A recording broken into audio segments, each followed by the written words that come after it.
ఎన్నో సంపాదించాను, ఇన్నింటి మధ్య ఉన్నాననుకుంటున్నాడు. ఏమన్నా శాంతంగా ఉన్నాడా? ఏమీ లేకుండా చేశాననుకుంటున్నాడు. ధర్మరాజుకి ఏమైనా పోయిందా? శాంతము లేని సౌఖ్యమేది? ఆయన పరమ సంతోషంగా ఉన్నాడు, ఈయన పరమ విచారంగా ఉన్నాడు. ఎక్కడ ధర్మమున్నదో అక్కడ భౌతికమైన ఐశ్వర్యము ఒకనాడు లేనట్టు కనిపించవచ్చు, కానీ అక్కడ గొప్ప శాంతి ఉన్నది. మీరు అందుకే ఈ దేశంలో ఒక విచిత్రమైన లక్షణాన్ని మీరు గమనించుంటారు. అంతఃపురాల్లో ఉండేవాళ్ళు, పరమ ఐశ్వర్యవంతులై అయినటువంటి వాళ్ళు మనశ్శాంతి కావలసి వస్తే ఎక్కడికెడతారంటే అన్నీ వదిలిపెట్టేసిన వాడి దగ్గరికి ఎడతారు. సన్యాసాశ్రమంలో ఉన్నవాళ్ళు, పీఠాధిపత్యంలో ఉన్నవాళ్ళు ఉంటారే, వాళ్ళ దగ్గరికి వెళ్ళి రాజులు కూడా మనశ్శాంతి పొందుతుంటారు. అదేమిటి? అన్నీ ఉన్నవాడు ఈయన, ఈయనకి సంతోషం ఉండాలా? అన్నీ వదిలేసినవాడు ఆయనకి సంతోషం ఉండాలా? అంటే నిజానికి శాంతి ఎక్కడుంటుంది అంటే ఆయన యందు అన్నీ ఉన్నాయన ఆయన్ని పట్టుకున్న వాడి దగ్గర శాంతి ఉంటుంది.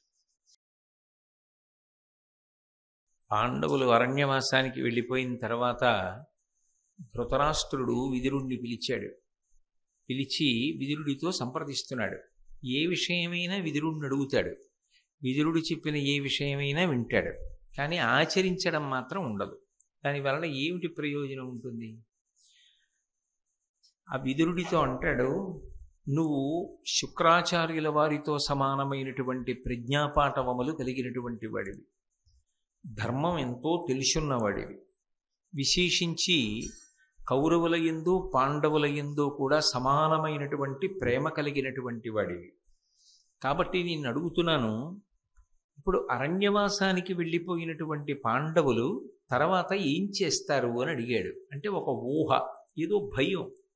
ఒకవేళ వాళ్ళు కానీ యుద్ధానికి వస్తారా, 12 ఏళ్ళు అరణ్యవాసం, 1 సంవత్సరం అజ్ఞాతవాసం ఎవడు చేస్తాడు అని చెప్పి వదిలిపెట్టేస్తారా మధ్యలో? ఎక్కడో ఏదో మనసులో చిన్న పీకులాట. దాని నుంచి తప్పించుకోవడం కోసం, మనశ్శాంతి పొందడం కోసం విదురుణ్ణి అడిగాడు.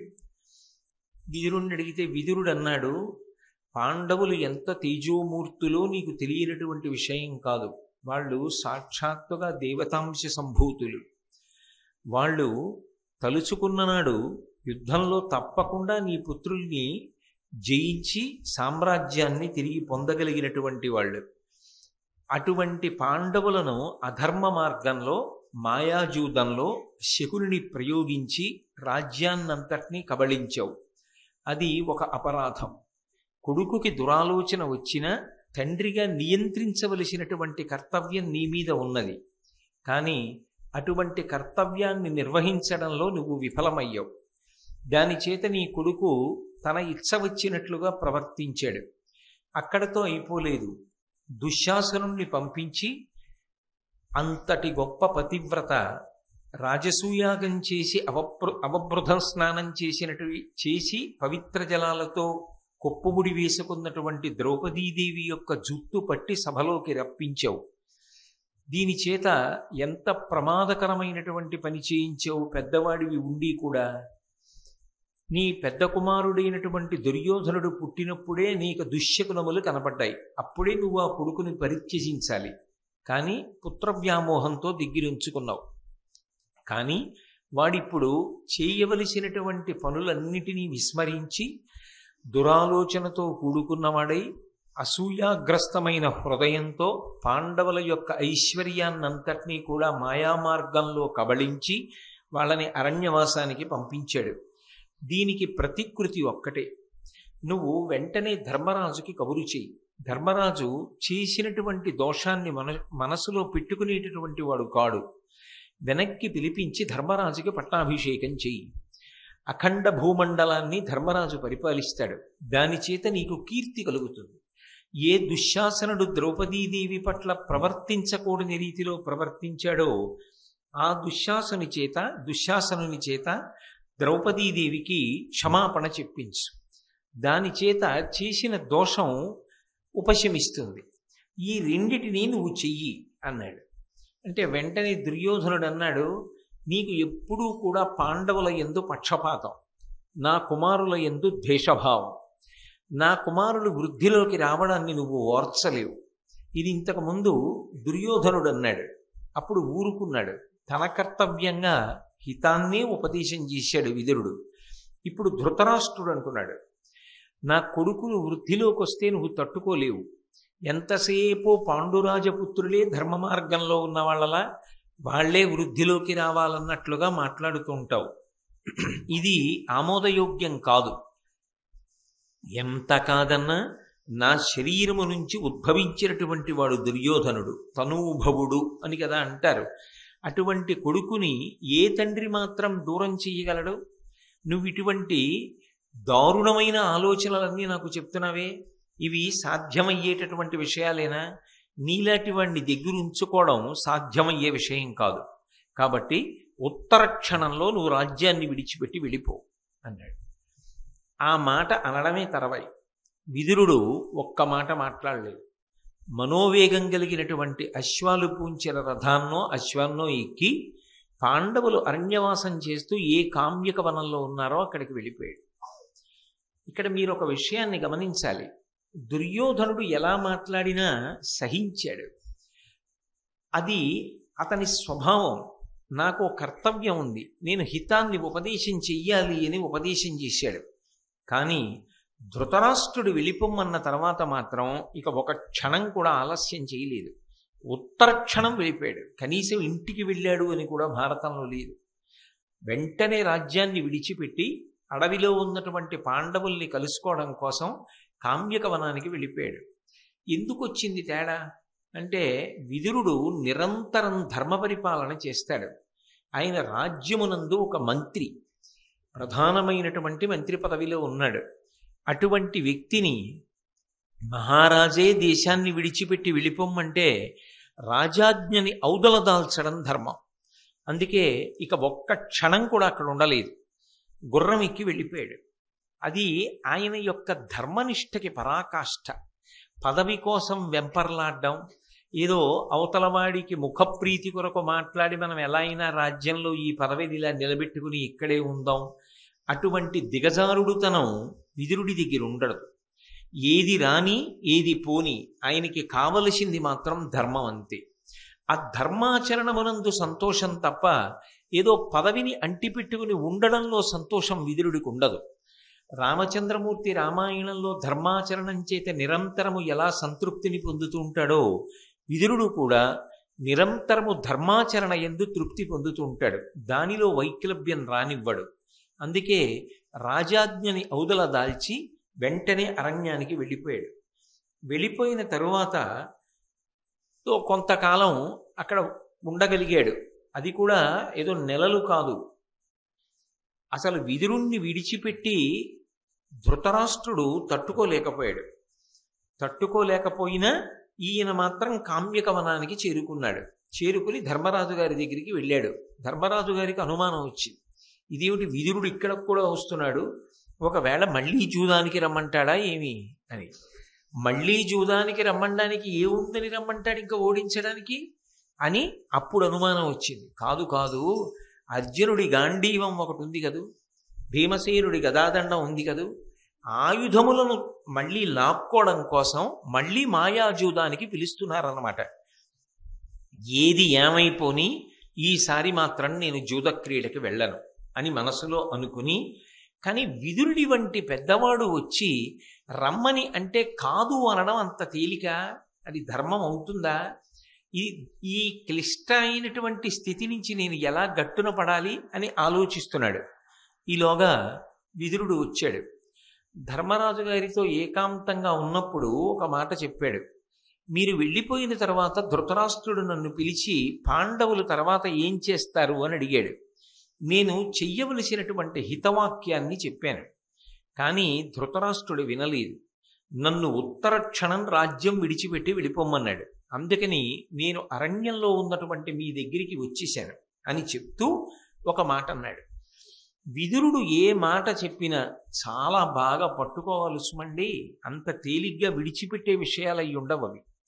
ఆయన అన్నాడు, కార్యగతుల తెరగు కలరూపు చెప్పిన అధికమతులు దాని నాదరింతురు, అల్పకార్య బుద్ధులకు వారలకు అది విరసకారణంబు విషము పోలే అన్నాడు. ఎప్పుడైనా సరే చెయ్యవలసినటువంటి పని అన్నది ఎవరికి చెప్పాలి అంటే సద్బుద్ధి కలిగినటువంటి వాళ్ళకి చెప్పాలి. అయ్యా ఇది మీరు చెయ్యవలసినది అని. అది సద్బుద్ధి కలిగిన వాళ్ళకి కర్తవ్యాన్ని చెప్పారనుకోండి. కర్తవ్యము అంటే విహితము, ఏది ఆచరించాలో అది. అది పెద్ద బుద్ధి కలిగిన వాళ్ళకి చెప్పాలి తప్ప అలా కాకుండా పిన్న బుద్ధి కలిగిన వాళ్ళు అంటే బుద్ధిహీనులైనటువంటి వాళ్ళకి చెప్తే అది విరుద్ధ ప్రభావాన్ని అంటే వ్యతిరేక ప్రభావాన్ని చేకూరుస్తుంది.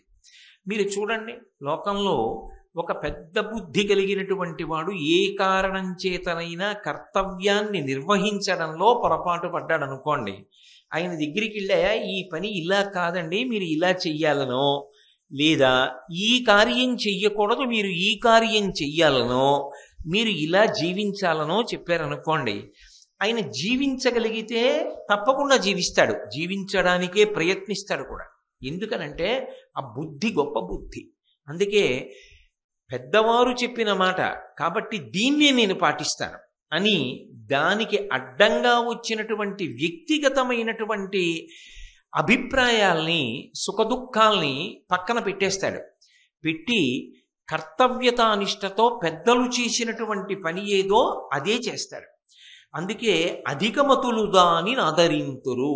పెద్ద బుద్ధి కలిగినటువంటి వారు ఇక వ్యక్తిగతమైనటువంటి ప్రయోజనం గురించి ఆలోచించరు. ఇది పెద్ద ఆయన చెప్పాడు నేను పాటించాలంతే అని అనుకుంటారు. అదే మాట వ్యతిరేక ప్రభావాన్ని ఇస్తుంది. ఎందుకు ఇస్తుంది అంటే అది మాట యందు దోషం కాదు, అది ఆయన చెప్పడంలో దోషం కాదు. దోషం ఎందుకు వచ్చేసింది, వ్యతిరేక ఫలితం ఎందుకు వచ్చేసింది అంటే అల్పకార్య బుద్ధులకు వారలకు అది విరస కారణంబు విషము పోలే. విషం రక్తంలోకి వెడితే ఎలా వ్యతిరేక ఫలితాన్ని ఇస్తుందో అలా ఏదైనా ఒక మంచి మాట చెప్పినప్పటికీ కూడా అది వాళ్ళకి విషతుల్యం అవుతుంది. విషతుల్యమై ఈయన మాకు చెప్పడం ఏమిటి, మేమేం చెయ్యాలో ఆయన చెప్పవలసిన వాడు, అంత అహంకారమా, ఆయనకి చెప్పగలిగినంత స్థాయి ఉందా అన్న ఆలోచన చెయ్యడంలో వాళ్ళు ఆ మాటని ఆదరించరు సరికదా. అది విరసమునకు కారణమవుతుంది. అంటే వారు యువతల వారి యందు శత్రుభావన పెంపొందించుకోవడానికి కారణమవుతుంది. యువతలవాడు చెప్పడంలో దోషం కాదు. అంటే విదురుడు తన ఒక్కడు చేసినటువంటి పనిగా కాదు చెప్తున్నది, ఇది లోకమునందు సహజమైనటువంటి విషయం. అది మాట యందు దోషం కాదు, యువతలవాడి యొక్క తప్పు కాదు. అది అవతల వారు ప్రాజ్ఞులైన వారు కాకపోవడం చేత అదే మంచి మాట దోషభూయిష్టం అయిపోతుంది అక్కడ. అందుకే మీరు చూడండి, ఇది మంచి మాటగా ధృతరాష్ట్రుడు స్వీకరించి ఉంటే భారతంలో మిగిలిన పర్వాలకు అసలు అవకాశం ఉందా? ఇక కురుక్షేత్ర సంగ్రామం ఉంటుందా? ఉండదు. కానీ ఆ మాటని తీసుకోవడంలో దుర్యోధనుడు సహృదయంతో తీసుకోగలిగాడా?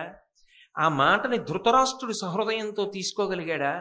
అది మాట యందు తప్ప, ఆయన చెప్పింది తప్పని మీరు కానీ నేను కానీ భీష్మద్రోణులు కానీ ఎవరైనా కానీ అనగలరా? తప్పు కాదు. వాళ్ళకి నిజానికి మనసులో తెలిసేది తప్పు కాదని. కానీ వాళ్ళకి కావలసింది ఏ త్రోవలోనైనా వృద్ధిలోకి రావడం అంతే తప్ప ఏది ధర్మం అన్నది ఆచరిద్దామన్న తాపత్రయం లేదు. అప్పుడు ఒక పెద్దరిక ఉన్నవాడు చెప్పినటువంటి మాట వాళ్ళ మనసుకి పొసగదు. ఇది దోషం.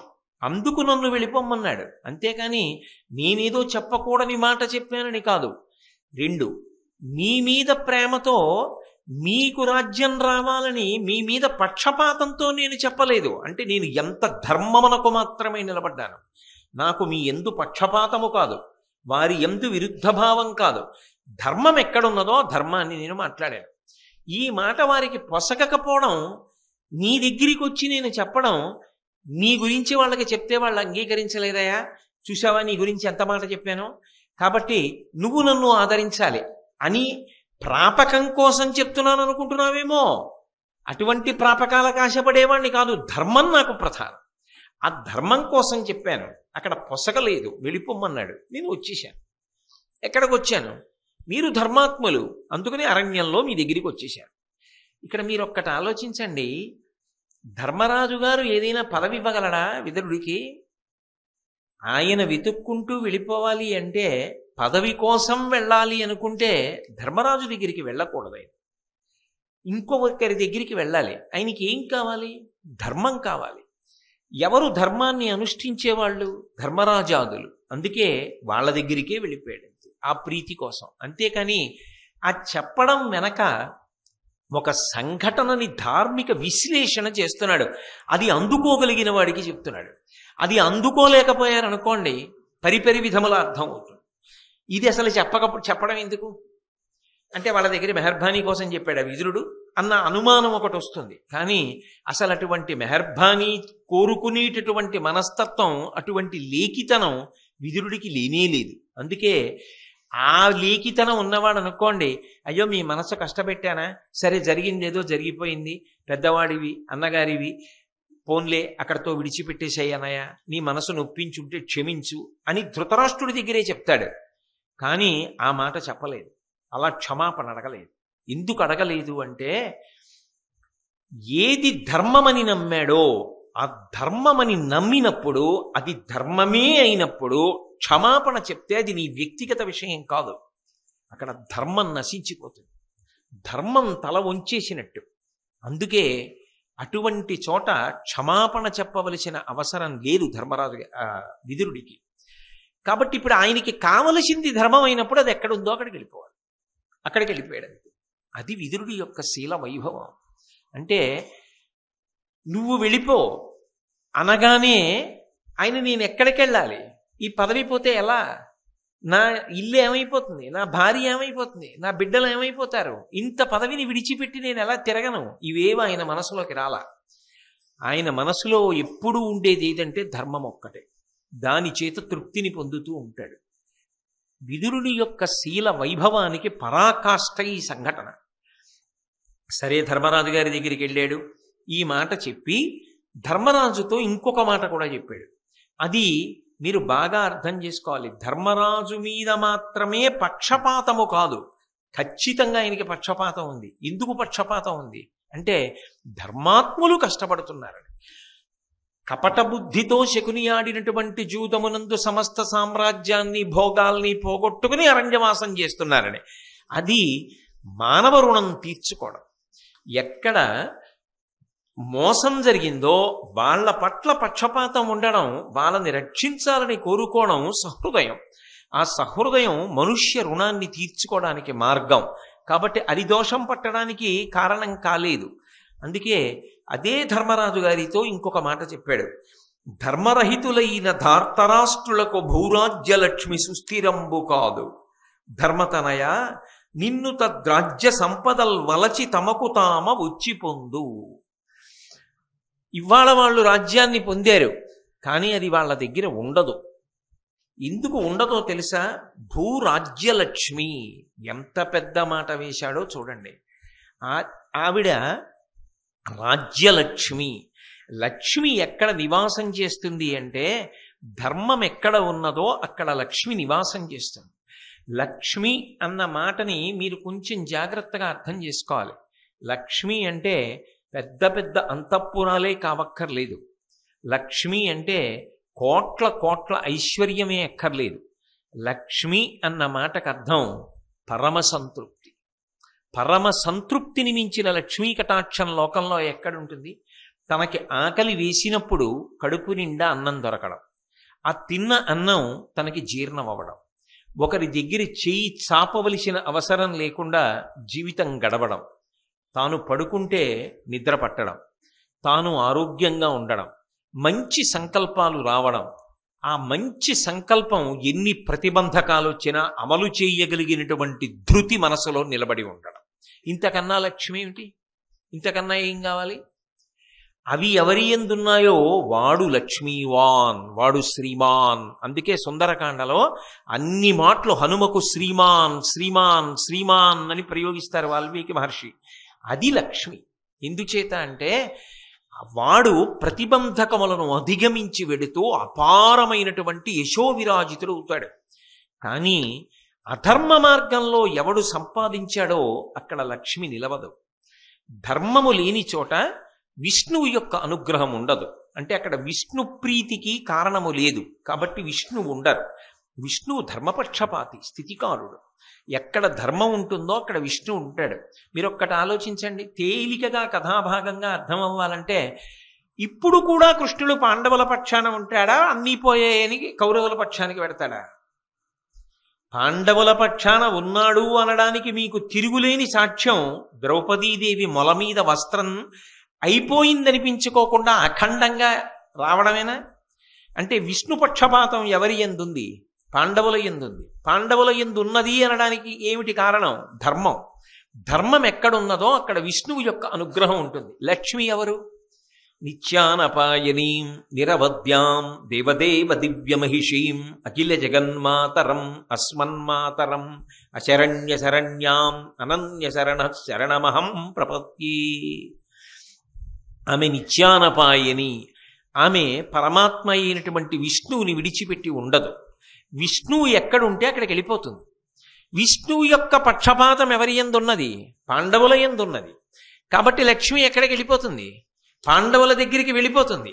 మీరు భూమి కోసం ప్రయత్నం చెయ్యక్కర్లేదు, ఆవిడ మిమ్మల్ని చేరుకోవడానికి ప్రయత్నం చేస్తుంది. ఇది తేడా. ధర్మాన్ని పట్టుకున్న వాడు నాకు ఇది కావాలి అది కావాలి అని ప్రయత్నం చెయ్యక్కర్లేదు. వాడు అదేవాలి ఇదవాలి అని లక్ష్మీదేవి కోరుకుంటుంది. ఎందుకని? ఆవిడ యశస్విని, ఆవిడ కీర్తినిస్తుంది.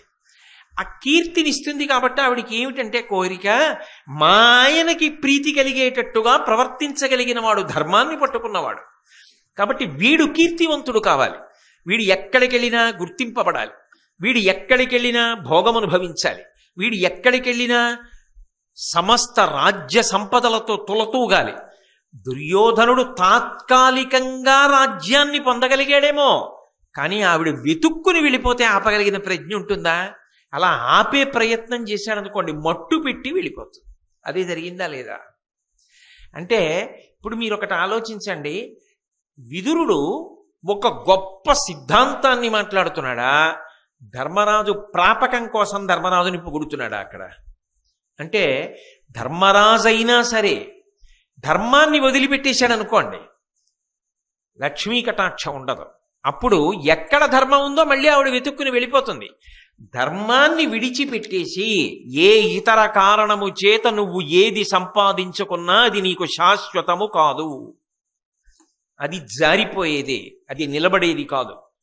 ధర్మాన్ని నువ్వు పట్టుకుంటే నువ్వు ఇది పొందాలని కోరుకోవలసిన అవసరం లేదు. ఎన్ని రకాలుగా నీకు కీర్తి రావాలో అన్ని రకాల కీర్తిని ఆవిడ ఇచ్చేస్తుంది. ఇచ్చేసి నా బిడ్డ ధర్మాన్ని పట్టుకున్నందుకు వాడికి ఎన్ని ఇచ్చానో చూసావా అని వాడు కీర్తివంతుడైతే ఆవిడ సంతోషిస్తుంది. కాబట్టి ధర్మాన్ని పట్టుకున్న నీ దగ్గరికి రాజ్యలక్ష్మి నడిచొస్తుంది, నువ్వు పొందుతావు. అది లేని దుర్యోధనుడి దగ్గర ఆవిడ నిలబడదు. అందుకే ఇవాళ పొందాను అనుకుంటున్నాడు, కానీ అది నిలబడేది కాదు. నిలబడని చోట వచ్చే చోట ఒక తేడా ఒకటి ఉంటుంది. ఏమిటది అంటే, ధర్మాన్ని వదిలి సంపాదించినది అశాంతికి కారణమవుతుంది. ఒకటి జారిపోయినా కూడా ధర్మాన్ని పట్టుకోవడంలో శాంతి నిలబడుతుంది. నేను అన్న మాట చాలా గంభీరమైన మాట అన్నాను, మీరు పట్టుకున్నారో లేదో నాకు తెలియదు. దుర్యోధనుడు అనుకుంటున్నాడు రాజ్యాన్ని సంపాదించాను అనుకుంటున్నాడు, కానీ దుర్యోధనుడు నిద్రపోతాడని మీరు అనుకుంటున్నారా? నిద్రపోలేడు. ఎందుకు నిద్రపోలేడో తెలుసా? పాండవులు మళ్ళీ తిరిగి వస్తారా? నిజంగా అది ఆలోచించాడు. ఏ దుర్యోధనుడి గురించో చెప్పినప్పుడు మీకు చెప్తాను. వెంటనే శకున్ని పిలిచి అడిగాడు, వాళ్ళు కానీ వెనక్కి వచ్చేయరు కదా, వాళ్ళు కానీ యుద్ధాన్ని ప్రకటించరు కదా, అకస్మాత్తుగా ద్రుపదాదులతో కలిసి రారు కదా, మా రాజ్యం మాకు ఇమ్మనరు కదా, ఇది కపట జూదం అనరు కదా, అలా వస్తే వాళ్ళని ఎలా మట్టు పెట్టాలి, అడవికి వెళ్ళి యుద్ధం చేసేస్తే ఎలా ఉంటుందంటావు, శత్రుశేషం మిగలకుండా ఉండాలి కదా, అజ్ఞాతవాసం గట్టెక్కుతారంటావా? ఇవన్నీ ఆలోచిస్తూ వాడు నిద్రపోవట్లా. ధర్మరాజు ఏం చేస్తున్నాడు? ఆయన వెంట 1000 మంది బ్రాహ్మణులు వెళ్ళారు. వీళ్ళకి అన్నం ఎలా పెట్టాలి? నాకు లేకపోతే పర్వాలేదు, నమ్మి వచ్చిన బ్రాహ్మణులు అన్నం తినకపోతే ఎలా? ధౌమ్యుడిని అడిగాడు. ధౌమ్యుడు అన్నాడు, అన్నదాత ఆదిత్యుడు, ఆయన్ని ఉపాసన చెయ్యన్నాడు. ఆయన్ని ఉపాసన చేశాడు. ఆయన అక్షయ పాత్ర ఇచ్చాడు. అరణ్యవాసం అయితే అయింది. ఇన్ని వేల మంది బ్రాహ్మణులు రోజు హోమాలు వేదాధ్యయనం అన్నీ చేస్తుంటే చక్కగా ద్రౌపదీదేవి అన్నం వండి పెడితే వీళ్ళందరికీ వడ్డనలు, వీళ్ళందరూ మంచి మాటలు, హోమాలు, పొగలు, యజ్ఞధూమాలు, యజ్ఞంలో హవిస్సులు, మంచి మాటలు. ఎలాగో రాజ్య పరిపాలనలో ఇంత ఖాళీ ఉండదు. హాయిగా వీళ్ళందరితో కలిసి తిరుగుతూ అన్నీ మరిచిపోయి పరమ ప్రశాంతంగా గడిపేస్తున్నాడు ధర్మరాజు. అన్నీ ఉన్నాయనుకున్నవాడు ఏం పొందుతున్నాడు అక్కడ? ఎన్నో సంపాదించాను, ఇన్నింటి మధ్య ఉన్నాననుకుంటున్నాడు. ఏమన్నా శాంతంగా ఉన్నాడా? ఏమీ లేకుండా చేశాననుకుంటున్నాడు. ధర్మరాజుకి ఏమైనా పోయిందా? శాంతము లేని సౌఖ్యమేది? ఆయన పరమ సంతోషంగా ఉన్నాడు, ఈయన పరమ విచారంగా ఉన్నాడు. ఎక్కడ ధర్మమున్నదో అక్కడ భౌతికమైన ఐశ్వర్యము ఒకనాడు లేనట్టు కనిపించవచ్చు, కానీ అక్కడ గొప్ప శాంతి ఉన్నది. మీరు అందుకే ఈ దేశంలో ఒక విచిత్రమైన లక్షణాన్ని మీరు గమనించుంటారు. అంతఃపురాల్లో ఉండేవాళ్ళు, పరమ ఐశ్వర్యవంతులై అయినటువంటి వాళ్ళు మనశ్శాంతి కావలసి వస్తే ఎక్కడికెడతారంటే అన్నీ వదిలిపెట్టేసిన వాడి దగ్గరికి ఎడతారు. సన్యాసాశ్రమంలో ఉన్నవాళ్ళు, పీఠాధిపత్యంలో ఉన్నవాళ్ళు ఉంటారే, వాళ్ళ దగ్గరికి వెళ్ళి రాజులు కూడా మనశ్శాంతి పొందుతుంటారు. అదేమిటి? అన్నీ ఉన్నవాడు ఈయన, ఈయనకి సంతోషం ఉండాలా? అన్నీ వదిలేసినవాడు ఆయనకి సంతోషం ఉండాలా? అంటే నిజానికి శాంతి ఎక్కడుంటుంది అంటే ఆయన ఎందు అన్నీ ఉన్నాయన ఆయన్ని పట్టుకున్న వాడి దగ్గర శాంతి ఉంటుంది. అందుకే నేను మీతో పరమసత్యం చెప్తున్నాను. మీరు కొన్ని ఇళ్ళకి వెళ్ళండి, తలుపు తీసుకుని లోపలికి వెళ్ళగానే మీకు ఇంకొక 5 నిమిషాలు ఉండాలనిపిస్తుంది. కొన్ని ఇళ్ల ముందు కాపలా పెట్టాలి జనం రాకుండా. ఎందుకని అంటే ఆ ఇంట్లో ఆ వ్యక్తి బ్రతికున్నంత కాలమే ఆ వైభవం. ఆ వ్యక్తి దాటిపోయాడు అనుకోండి, ఆయన శరీరం ఒక్కటే వెళ్ళిపోయింది అనుకోండి, గడప దాటి, అంటే ఆయన కదలలేదు, ఆయన శరీరం వెళ్ళిపోయింది అనుకోండి, ఇక ఆ ఇంటి గడప తొక్కే వాళ్ళు ఉండరు, ఆ ఇంటికి వెళ్ళరు. ఎందుకంటే ఆ ఇంటి వైభవానికి అంతటికీ కారణం ఎవరంటే ధర్మానుష్ఠానం చేస్తున్న ఆ ఇంటిలోని ఉన్న వ్యక్తి. నేను అలా ఎందరిళ్ళో చూశా. ధర్మాన్ని పట్టుకుని బ్రతికిన వ్యక్తి ఇంటి గడప దాటి లోపలికి వెడితే మీకు తెలియకుండా ఏదో మనశ్శాంతి వస్తుంది. మీరు అక్కడికి వెళ్ళి కూర్చున్నారనుకో, ఒక శాంతి. ఆయన్ని చూశారనుకోండి, ఒక ప్రశాంతత. ఆయన మాట్లాడుతున్నాడు అనుకోండి, ఒక ప్రశాంతత. ఆయన్ని తలుచుకున్నా ప్రశాంతత. అది విచిత్రం. ఆయన్ని తలుచుకున్నారనుకోండి, మీకు ఒక ప్రశాంతత వస్తుంది. చంద్రశేఖరేంద్ర సరస్వతి స్వామి వారి బృందావనం దగ్గరికి ఇవాళ వెళ్ళి కూర్చున్నా శాంతిగా ఉంటుందా ఉండదా నాకు చెప్పండి? ఆయన తిరుగాడిన చోటుకెడితే మీకు ప్రశాంతంగా ఉంటుందా ఉండదా? ఆయన అనుగ్రహ భాషణం ఏదైనా వింటే ప్రశాంతంగా ఉంటుందా ఉండదా? ఆయన చిత్తరం వంక చూస్తే మీకు మనస్సు ప్రశాంతంగా ఉంటుందా ఉండదా? ఆయన్ని తలుచుకున్నంత మాత్రం చేత ప్రశాంతంగా ఉంటుందా ఉండదా? సన్యాసాశ్రమ ధర్మాన్ని అంత గట్టిగా పట్టుకున్న మహాస్వామి వారి యొక్క స్మరణ చేతనే అంత శాంతి కలిగితే, ధర్మానుష్ఠానం చేసేటటువంటి వ్యక్తి సశరీరుడై ఉండగా ఆయన ఆకర్షణ బలం అలా ఉంటుందంటే అందులో ఆశ్చర్యం ఏముంది? అది లాగుతుందంతే. దాని శక్తి అటువంటిది. అది యశస్సు అన్న మాటకు అర్థం అది. అది కీర్తి. వెతుక్కుని వెతుక్కుని వెతుక్కుని వెతుక్కుని తిరుగుతారు. అది ఒక సామాన్యుడి కోసం, ఆ ధర్మానుష్ఠానమునందు బలిమి లేని వాడి కోసం తిరుగుతారా? తిరగరు. అది కీర్తి. ఆయనని వెతుక్కుంటూ అన్నీ వస్తాయి. అది ఆయన బ్రతికున్నంత కాలం ఉండేటటువంటి లక్షణం. అందుకే ధర్మమునకున్న గొప్పతనమేమి అంటే, ధర్మాన్ని పట్టుకున్నవాడు నాకు ఇది కావాలని వెతుక్కోక్కర్లేదు. ధర్మాన్ని పట్టుకున్నవాడి కోసం లక్ష్మి వెతుక్కుంటూ ఉంటుంది. అమ్మ కొడుకుని కోసం వెతుక్కున్నట్టు వెతుక్కుంటుంది. ధర్మరాజా, అందుకు నీకు రాజ్యం వస్తుంది అంటే ఇప్పుడు విదురుడు పొగుడుతున్నాడా, ఒక రకంగా ఒక హెచ్చరిక చేస్తున్నాడా? తొందరపడకు. రాజ్యం పోయిందని మనసులో కలత చెందడం ధర్మాన్ని వదలడానికి కారణం కావచ్చు. ధర్మాన్ని వదిలిపెట్టకు సుమా. ఈ ధర్మాన్ని ఇలాగే పట్టుకో, ఒకనాడు రాజ్య సంపద పొందుతావు. పొందడం కాదు, ఎంత యశో విరాజితుడవుతావో తెలుసా? ఇప్పుడు జరుగుతున్నది ద్వాపరయుగం, తర్వాత కలియుగం వస్తుంది. కలియుగంలో కూడా గట్టిగా 1000 కుటుంబాలు 1000 ఇళ్ళు కూడా లేనటువంటి పల్లెటూళ్ళలో కూడా పిల్లాడు పుడితే ధర్మరాజు అని పేరు పెట్టుకుంటారు. కానీ ఆ ధర్మరాజు అన్న పేరు వదిలిపెట్టి దుర్యోధన అన్న పేరు ఎక్కడైనా పెట్టుకుంటారా? పెట్టుకోరు కదా. అంతటి యశోవిరాజితుడవుతావు. దానికి ధర్మం ఆలంబన. ధర్మాన్ని వదిలిపెట్టవద్దు సుమా. అంటే పరోక్షంగా మంచి మాటలు చెప్తున్నాడా, ఆయన దగ్గర ఉండడం కోసం ప్రాపకం సంపాదించుకుంటున్నాడా? అందుకే ధర్మాన్ని పట్టుకున్న వాడికండి ఒక తిరుగులేని ధైర్యం ఉంటుంది. ఏమిటా ధైర్యం అంటే, నేను పట్టుకున్న ధర్మం నన్ను కాపాడదా? అది పెద్ద నమ్మకం. ఇది విదురుడు ధర్మరాజుతో చెప్పినటువంటి మాట. చెప్పి హాయిగా ధర్మరాజు గారి దగ్గర ఉన్నాడు.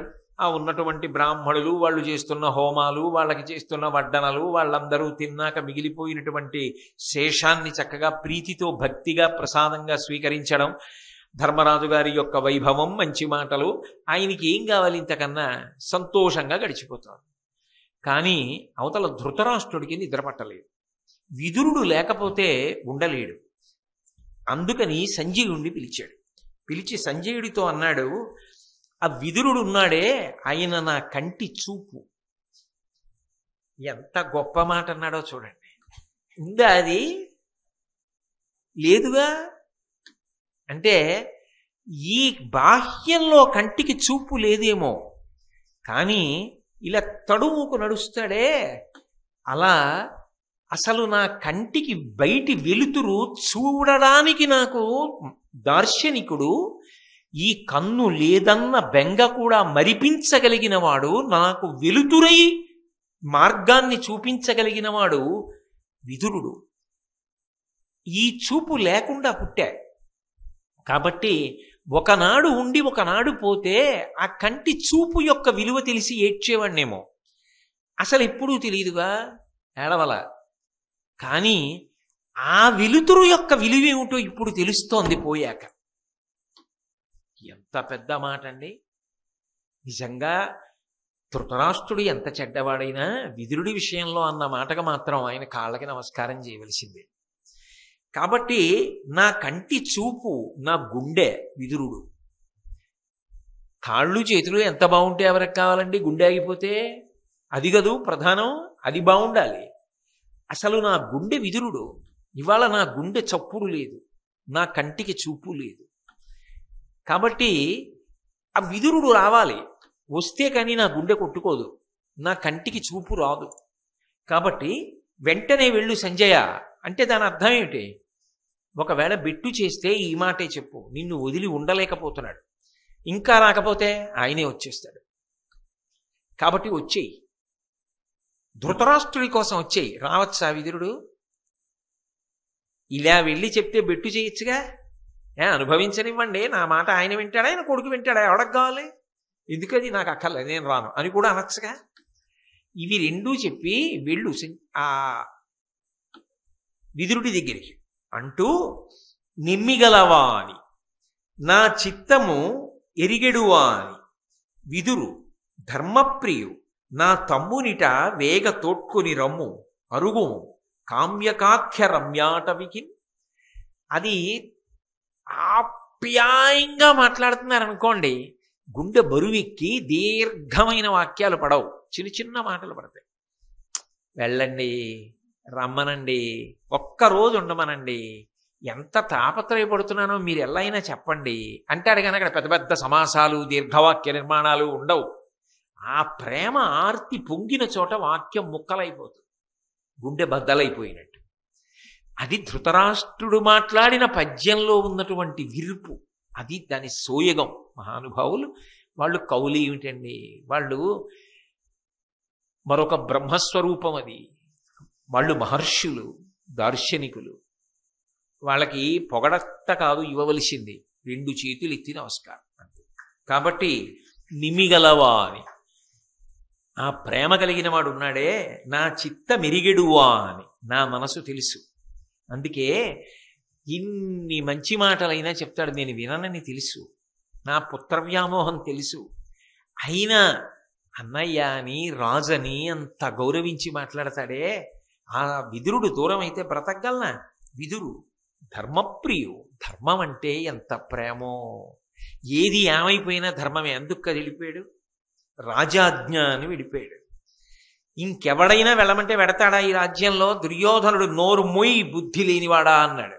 అయినా మాట్లాడాడు. నా ముఖం చూసి నేను ఊరుకున్నా మాట్లాడాడు. నిందపడ్డాడు. నేను వెళ్ళిపోమ్మంటే వెళ్ళిపోయాడు.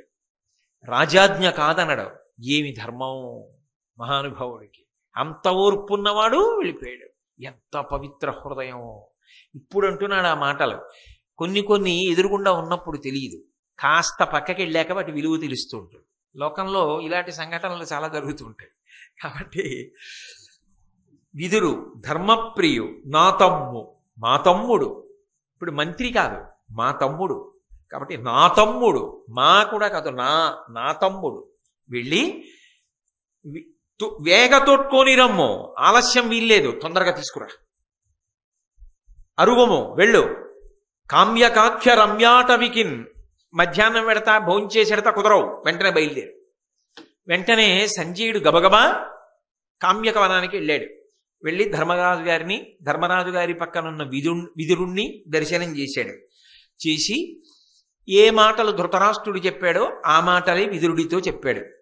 విదురుడు ధర్మరాజు వంక చూశాడు. ఏం చేయమంటావు అని. అంటే ఒకరి దగ్గరికి వచ్చాడు, వాళ్ళెంతో ప్రేమగా చూస్తున్నారు, అక్కడేమీ మనసుకి చింత లేదు. ఇప్పుడు ఆయన రమ్మన్నాడు, ఏ కారణానికి వెళ్ళాలి? తను చెప్పాడు అనుకోండి, గొప్ప ఏముందండి. ఇప్పుడు తాతగారు మహావిద్వాంసుడు, తాతగారు చెప్పగలడు ఆ పద్యానికి అర్థం. కానీ అక్కడ వరకు చదివి ఈ పద్యం ఇలా ఎందుకు పడిందంటావు అని మనవడి వంక చూశాడు అనుకోండి, మనవడు చెప్పాడు అనుకోండి, తాతగారికి సంతోషం, వీడు పట్టుకున్నాడు రా ధర్మం కాదు. తను చెప్పలేడా ఎందుకు వెళ్ళాలో? చెప్పగలడు, కానీ తను చెప్పడు. ధర్మరాజు వంక చూశాడు, వెళ్ళాలంటావా అన్నట్టుగా. ఎందుకంటే ఆయన దగ్గరికి వెళ్ళడం? బుద్ధిహీనుడు ఎలా మాట్లాడాడు నిన్న, ఎందుకు మీరు ఎడతారు? మీరు వెళ్ళకండి, అక్కడ మీ మాట వినేవాళ్ళు ఎవరు, ఇక్కడ ఉండండి, కాలక్షేపం చేయండి హాయిగా అంటే ధర్మరాజు ఎందుకు అవుతాడండి అసలు? ఇంకేమి ధర్మం? అది ధర్మం అంటేనండి నోటితో చెప్పడం కాదు, ఆ పట్టుకోవడంలో ఆ బలిమి, ఆ ప్రేమ, ఆ ప్రీతి ఉన్నవాడు ఆచరించగలడు. లోపల నుంచి తన్నుకొస్తుంది ధర్మమునందు అనురక్తి. అప్పుడు ఎవరనగలరు ఈ మాటలు? ధర్మరాజు అన్నాడు, సర్వజనులకు ధృతరాష్ట్ర శాసనంబు చేయుచున్నచో మనకు విశేష భక్తి చేయవలయు, కావున ఎడసేయ కరుగుమనిన విదురుండు గజపురి కరిగేనంత. ధర్మరాజు అన్నాడు, ధృతరాష్ట్రుడు మహారాజు కదా, ధృతరాష్ట్రుడు చెప్పినటువంటి శాసనాన్ని సమస్తమైనటువంటి జనులు పాటించాలి కదా. ఒక మహారాజు చెప్పినటువంటి శాసనాన్ని ఆయన కొడుకులే తిరస్కరిస్తే, ఆయన తమ్ముడే తిరస్కరిస్తే లోకంలో ఉన్న జనం పాటిస్తారా? అప్పుడు రాచ పదవి యందు అగౌరవ ప్రకటనం చేసినట్టు కాదా? అది ధర్మం అవుతుందా? కాబట్టి ఒక శాసనాన్ని జనులు పాటించకపోతే రాజశాసనాన్ని ఎందుకు పాటించవు అని అడగాలి. ఇవాళ నేను రాజుని కాను, రేపు రాజునైతే నా శాసనాన్ని అలా ఎవరైనా పాటించకపోతే నేను ఎలా బాధపడతానో, అలా ఇవాళ ధృతరాష్ట్ర శాసనం అమలు కాకపోతే ఆయనకి బాధ కాదా? అది రాజు బాధ. రాజు వెళ్ళమన్నాడు, వెళ్ళిపోయావు, రమ్మన్నాడు, వెళ్ళిపోవాలి మళ్ళీ. అందున సామాన్యులే అలా చేస్తే తమ్ముడివి, ప్రధానమంత్రివి, యువతలు నేను కొడుకుని మనం కలిసి వద్దంటామా? అలా అనొచ్చా? ధర్మం వెళ్ళడం కదూ, విశేషంగా పాటించవలసిన ధర్మం మన మీద కదూ ఉంది. అందుకని అసలు చర్చ ఎందుకు? తప్పకుండా బయలుదేరండి, వెళ్ళిరండి. ఇది విదురుడు పరవశించడానికి కారణం. ఏమి ధర్మం రా నిజంగా ధర్మరాజా? అందుకు కాదు, చిట్ట చివర తన తేజస్సు ధర్మరాజులోకి వెళ్ళిపోయింది. మహానుభావులు అటువంటి వాళ్ళిద్దరు మాట్లాడుకుంటే గంటల గంటల మాటలు ఎందుకండి? పుల్లు ఒక్క పద్యం చాలు. వాళ్ళు మాట్లాడుకుంటే అలా ఉంటుంది. వాళ్ళిద్దరూ ఇద్దరే అగ్నిశిఖలు, అందుకే అంత గొప్పగా మాట్లాడుకున్నారు. మాట్లాడుకుంటే విదురుడు ఇక దాని మీద చర్చ లేదు, గొప్ప ధర్మం చెప్పాడు అంతే, తిరిగి వెళ్ళిపోయాడు. వెళ్ళిపోమ్మన్నప్పుడో ధర్మం, రమ్మన్నప్పుడో ధర్మం ఉంటాయా? ఉండవు. వెళ్ళిపోమ్మన్నప్పుడు ఆయన మీద గౌరవం అని వెళ్ళిపోవడం నిజమైతే, ఆయన రమ్మన్నప్పుడు తిరిగి వెళ్ళిపోవడానికి కూడా అదే గౌరవం కారణం అవ్వాలి. అంతేగాని వెళ్ళిపోమ్మన్నప్పుడు వెళ్ళడానికి ధర్మం అయ్యి రమ్మన్నప్పుడు వెళ్ళడానికి అహం అడ్డొస్తే ధర్మం ఎలా అయింది? అహం అయింది, అహంకారం అయింది కదా. ఎంత గొప్పగా అసలు ఇలా కబురు వచ్చేటప్పటికి అంత దూరం లెక్కలు కడతారు ధర్మం గురించి. మన సంతోషమా, మన అహంకారమా, ధర్మాచరణమా? ధర్మాచరణమే. ఎంత వేగంగా వచ్చాడో అంత వేగంగా వెళ్ళిపోయాడు. అయితే ధృతరాష్ట్రుడు విదురుడు వచ్చాడు అన్నారు. గబగబా లేచి నించున్నాడు, గట్టిగా కౌగిలించుకున్నాడు. కౌగిలించుకుని అన్నాడు, చాలా తెలివిగా మాట్లాడతాడు సుమండి ధృతరాష్ట్రుడు. విదురుడా, నీ యందు క్షమాగుణం చాలా గొప్పదయా అన్నాడు. అంటే ఏమిటి దాని అర్థం? నా కొడుకు అలాగే ఉంటాడు, నేను ఇలాగే ఉంటాను, ఇక్కడ పరిస్థితులు ఇలాగే ఉంటాయి, అయినా క్షమించగలవయ్యోయ్ అంటే ముందర కాళ్ళకి బంధం. ఏం మార్పు వస్తుందని అనుకోకు సుమా, పిలిచానని పాండవుల్ని పిలుస్తాను రాజ్యం ఇస్తానని అనుకోకు. నేను ఇలాగే ఉంటాను, నువ్వు అలాగే ఉండాలి, మంచి చెప్తూనే ఉండాలి, వింటూ ఉంటాను, ఏది పాటించాను, కానీ ఓర్చగలగడం నీ గొప్పతనం. కాబట్టి అలాగే ఉండి సుమా, మనసులో ఇంకో భావన పెట్టుకోకు, లేదా షరతులు పెట్టకు. రమ్మన్నా వచ్చాను, కానీ ఈసారి ఇలా ఉంటేనే ఉంటాను అనకు సుమా. అమ్మో, ఆయనెంత తెలివిగా మాట్లాడతాడు, ఆయనది లౌక్యం, వీళ్ళది ధర్మం. కాబట్టి ఆలింగనం చేసుకుని చాలా క్షమాగుణం, గొప్ప సౌశీల్యం, ఎంత ధార్మికమైన నడవడి కలిగిన వాడివి. ఒక్క మాట చెప్పనా విదురా, నాకు బుద్ధి లేదు, క్షమించు అంతే. ఎవరిని అడుగుతున్నాడు? రాజు మంత్రిని, అన్న తమ్ముణ్ణి. నాకు బుద్ధి లేదు అంటే నిర్ణయాత్మక శక్తి లేదు, పుత్రవ్యామోహంలో చెయ్యవలసిన నిర్ణయం చెయ్యలేను, కానీ నువ్వంటే మాత్రం నాకు ప్రీతి లేకపోవడం అన్నమాట లేదు. అందుకే నువ్వు లేకపోతే నేను ఉండలేకపోయాను, అందుకు నువ్వు రావాలి, ఇక్కడే ఉండాలి, ఎలా ఉన్నావో అలాగే ఉండాలి, నన్ను క్షమించు. చాలా పెద్ద తప్పు చేశాను, నీ విలువేమిటో తెలిసి కూడా చటుక్కున పో ఇక్కడి నుంచి అన్నాను. ఆ మాట అన్నానే, అది మాత్రం ప్రభువుగానైనా సరే నీ పట్ల అనకూడని మాట, కాబట్టి నన్ను క్షమించు. అక్కడ మాత్రం చాలా పెద్ద బుద్ధితోటే ప్రవర్తించాడు అని ఈ మాట చెప్పిన తర్వాత విదురుడు, ఎప్పటిలాగే ఉండు, అలాగే నాకు ధర్మం చెప్తూ ఉండు, నీ సౌశీల్యం అటువంటిది అని కదా అన్నాడు. కాబట్టి వెంటనే విదురుడు మళ్ళీ మొదలుపెట్టి అన్నాడు, నీవు నీ సుతుండు నిరిదప్పి పలికిన పద్యమైన పలుక పలుకవలయు వీరులైన పాండవేయులతో నిగ్రహంబు చేయుటిది నయంబు కాదు. నువ్వు నీ కొడుకు నేను చెప్తుంటే మంచి మాటల్ని అర్థం చేసుకోలేకపోతున్నారు. పాండవులతో వైరం పెట్టుకోవడం ఏ విధంగా చూసినా కూడా క్షేమకరమైన విధానం కాదు. అందుకే మీకు అన్ని రకాలుగా హితబోధ చేశాను, దాన్ని నువ్వు అర్థం చేసుకోలేకపోయావు అంతే. అంతకన్నా నాకు నీతో, నీకు నాతో వ్యక్తిగత వైరం కాదు, నేను ఒక ధర్మాన్ని మాట్లాడానంతే. అక్కడతో ఆరణ్య పర్వంలో విదురుడి పాత్ర పూర్తయి ఉద్యోగ పర్వంలో ప్రవేశించిన తర్వాత మళ్ళీ విదురుని యొక్క సందర్భం ఏర్పడుతుంది. ఎందుకు ఏర్పడింది అంటే, ఒకప్పుడు పాండవుల అరణ్యవాసం అజ్ఞాతవాసం పూర్తయిపోయి, ఎందుకంటే ఆరణ్య పర్వం తర్వాత మళ్ళీ విరాట పర్వం కాదు, విరాట పర్వంలో విదురుడు కనపడే అవకాశం ఉండదు, ఎందుకంటే అది అరణ్యవాసం తర్వాత అజ్ఞాతవాసం, తర్వాత పాండవులు తిరిగి వచ్చేశారు.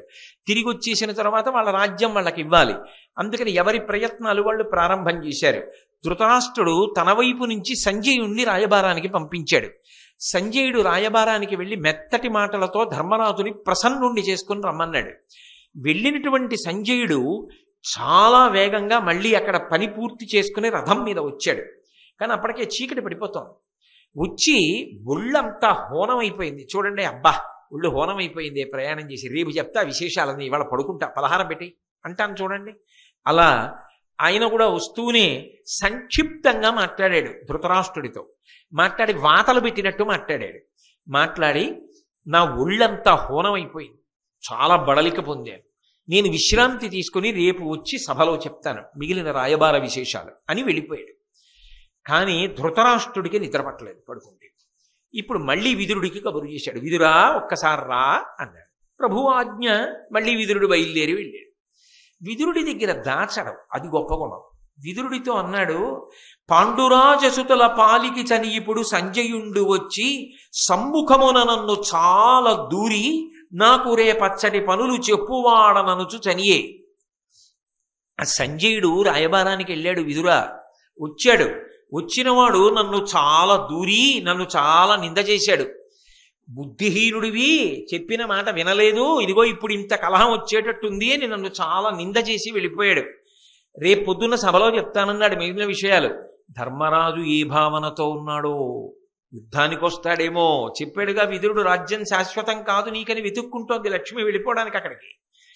ఏమవుతుందో, మనసంతా చాలా భారంగా ఉంది, అధికమైనటువంటి దుఃఖాన్ని పొందుతున్నాను, ఆ దుఃఖాన్ని తట్టుకోలేకపోతున్నాను, మనసంతా కలత చెందింది. శరీరం ఎలా ఉందో తెలుసా, నిప్పుల మీద దొర్లిస్తుంటే ఎలా ఉంటుందో అలా ఉంది. కాబట్టి విదురా, ఏం జరిగి ఉంటుందంటావు? ఏది, 4 మంచి మాటలు చెప్పు అన్నాడు. నిద్ర పట్టట్లేదు, చీకటి పడిపోయింది, అందరూ పడుకున్నారు, నాకు నిద్ర పట్టట్లేదు, అందుకు పిలిచా, నువ్వు 4 మంచి మాటలు చెప్తే శాంతి పొందుతా. అందులోనండి అందరూ పడుకున్నప్పుడు ఏదైనా చాలా పెద్ద సమస్యని ఆలోచిస్తూ ఒకడు పడుకున్నాడు అనుకోండి, తల బరువెక్కిపోతుంది. ఎందుకనంటే అందరూ పడుకున్నారు, ఎవ్వరితో మాట్లాడడానికి లేదు, తానొక్కడు, సమస్య తప్ప ఇంకొకటి లేదు మనసులో, చాలా పరిపరి విధముల పోతుంది మనసు.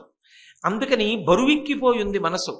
కాబట్టి నువ్వు ఏదైనా మంచి మాట చెప్పు అంటే వెంటనే విదురుడు అన్నాడు, ఇంత చీకటి పడిపోయింది కదా, అందరూ నిద్రపోతున్నారు కదా, నీకెందుకు నిద్ర పట్టలేదు అని. బలవంతుడు పైనెత్తిన బలహీనుడు, ధనము కోలుపడిన అతడు, మృచ్చిల వేచువాడు, కామాకుల చిత్తుడు, నిద్రలేక కుందుదురధిపా. లోకంలో నలుగురికి నిద్ర పట్టదు ధృతరాష్ట్ర మహారాజా, అందరూ హాయిగా నిద్రపోతారు, నలుగురికి మాత్రం నిద్ర పట్టదు. ఎవరెవరికి పట్టదో తెలుసా? బలవంతుడు పైనెత్తిన బలహీనుడు, చాలా బలవంతుడైనటువంటి శత్రు వచ్చి మీద పడ్డాడు అనుకోండి, అప్పుడు బలహీనుడైన వాడికి నిద్ర పట్టదు. అయ్య బాబోయ్ ఏమైపోతుందో అని బెంగ. ఇక 2, ధనము గోలుపడిన ఇతడు, డబ్బంతా పోయిందనుకోండి, ఏం నిద్ర పడుతుంది? వాడికి నిద్ర పట్టదు. అలాగే మృచ్చిల వేచువాడు, ఎక్కడ ఎవరింట్లో ఏమెత్తుకొద్దామా అని దొంగతనం చేయడం కోసం ప్రణాళికలు రచన చేసిన వాడు రాత్రిపూట నిద్రపోడు. ఎలా దొంగతనం చెయ్యాలని అందరూ పడుకున్నారా, ఎక్కడా చప్పుడవుతోందా, ఏ కుక్కన్నా తిరుగుతోందా, వీళ్ళెవరో ఎక్కడికో వెళ్ళారు, వాళ్ళు తిరిగి వస్తారా పెళ్లి నుంచి, ఇవాళ రాత్రి వస్తారా, చటుక్కుని నేను మారుతాళం పెట్టి దిగానే, ఇలాంటి దిక్కుమాలిన ఆలోచనలన్నీ దొంగతనం చేయాలనుకున్న వాడికి ఉంటాయి. అందుకని వాడు రాత్రి నిద్రపోడు. 4వ వాడు కామాకుల చిత్తుడు. ధర్మబద్ధమైన కామంతో సమస్య లేదు, రాత్రి భోగమునకు అది అంగీకారయోగ్యమైన కాలము, అంటే ఒక ధర్మ సూక్ష్మం అని చెప్పడానికి చెప్తున్నాను. కానీ అన్యకాంతల యందు మనస్సున్నటువంటి వాడు ఎవరుంటాడో వాడికి నిద్ర పట్టదు. కాబట్టి కామాకుల చిత్తుడు, నిద్రలేక కుందుదురధిప, అటువంటి వాళ్ళకి నలుగురికి నిద్ర పట్టదు. నీకెందుకు పట్టలేదు అంటే దాని అర్థం ఏమిటి? ఈ 4 నువ్వెవరో చెప్తాను మంచి మాటలు, దానికి తగింది కదా చెప్పాలి. రోగం ఏమిటో తెలిస్తే కదా వైద్యం. ఈ 4 దేనిలోకి వస్తావు అని ఎంతైనా సిగ్గుపడతాడు కదా అని 5వదొకటాన్ని సృష్టించాడు విదురుడు. సృష్టించి 5వదొకటి చెప్పాడు. చెప్పన్నాడు, ఈ కొరగాముల లోపలనొక్కటి నీ చిత్తవృత్తి నుందెనో, ఎరుసెమ్మెక్కటి కుడువ తలంచితివో, నిక్కముగతమేమి చెప్పుమా నిద్ర సెడుటకున్.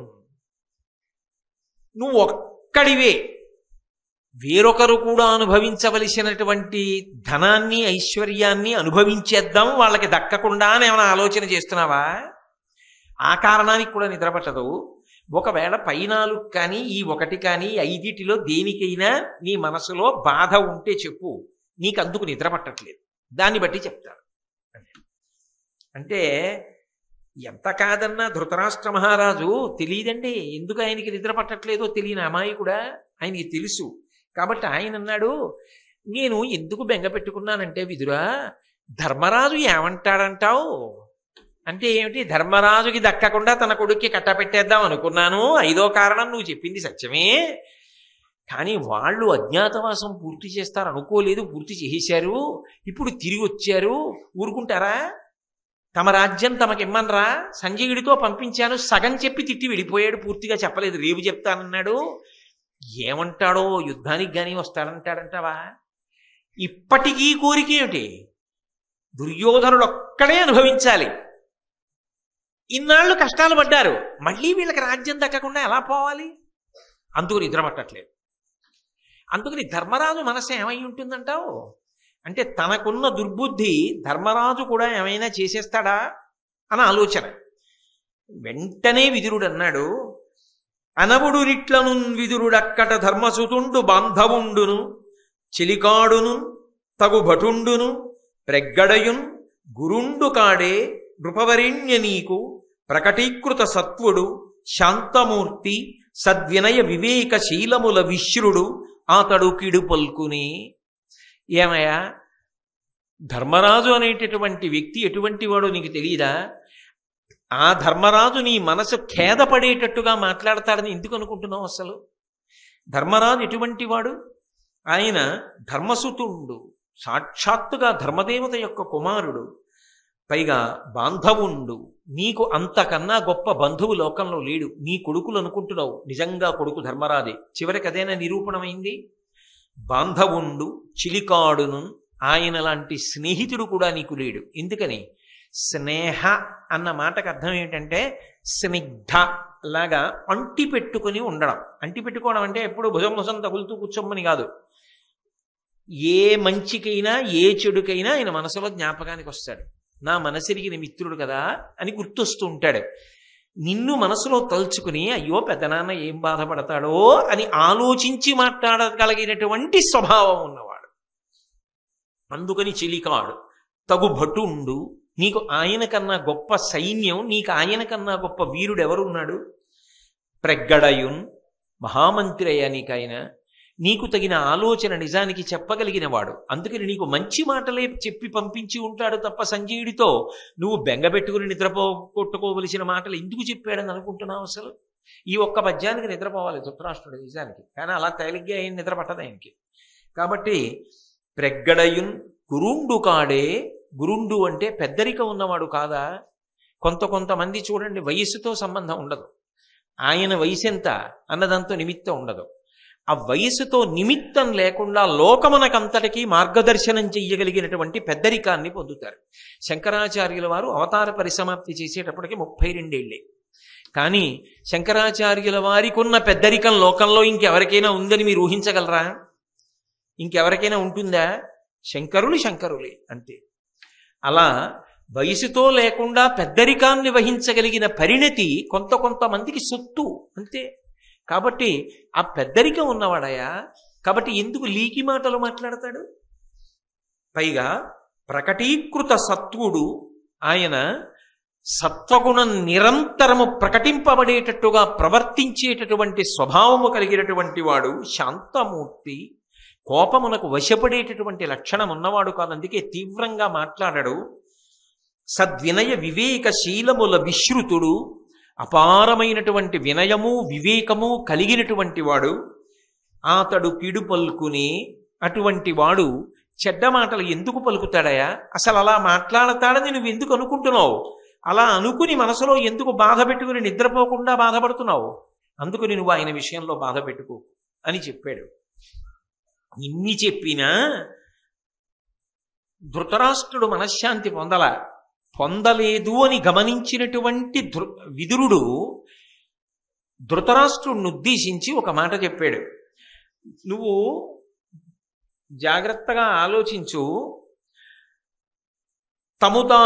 తముదారెరుగుట వేగపడమి దాలిమి విడుపు కలుగుటయులేని ప్రభుత్వము కలదే వారి అంది సుమానుషములో ఒకడు పట్టి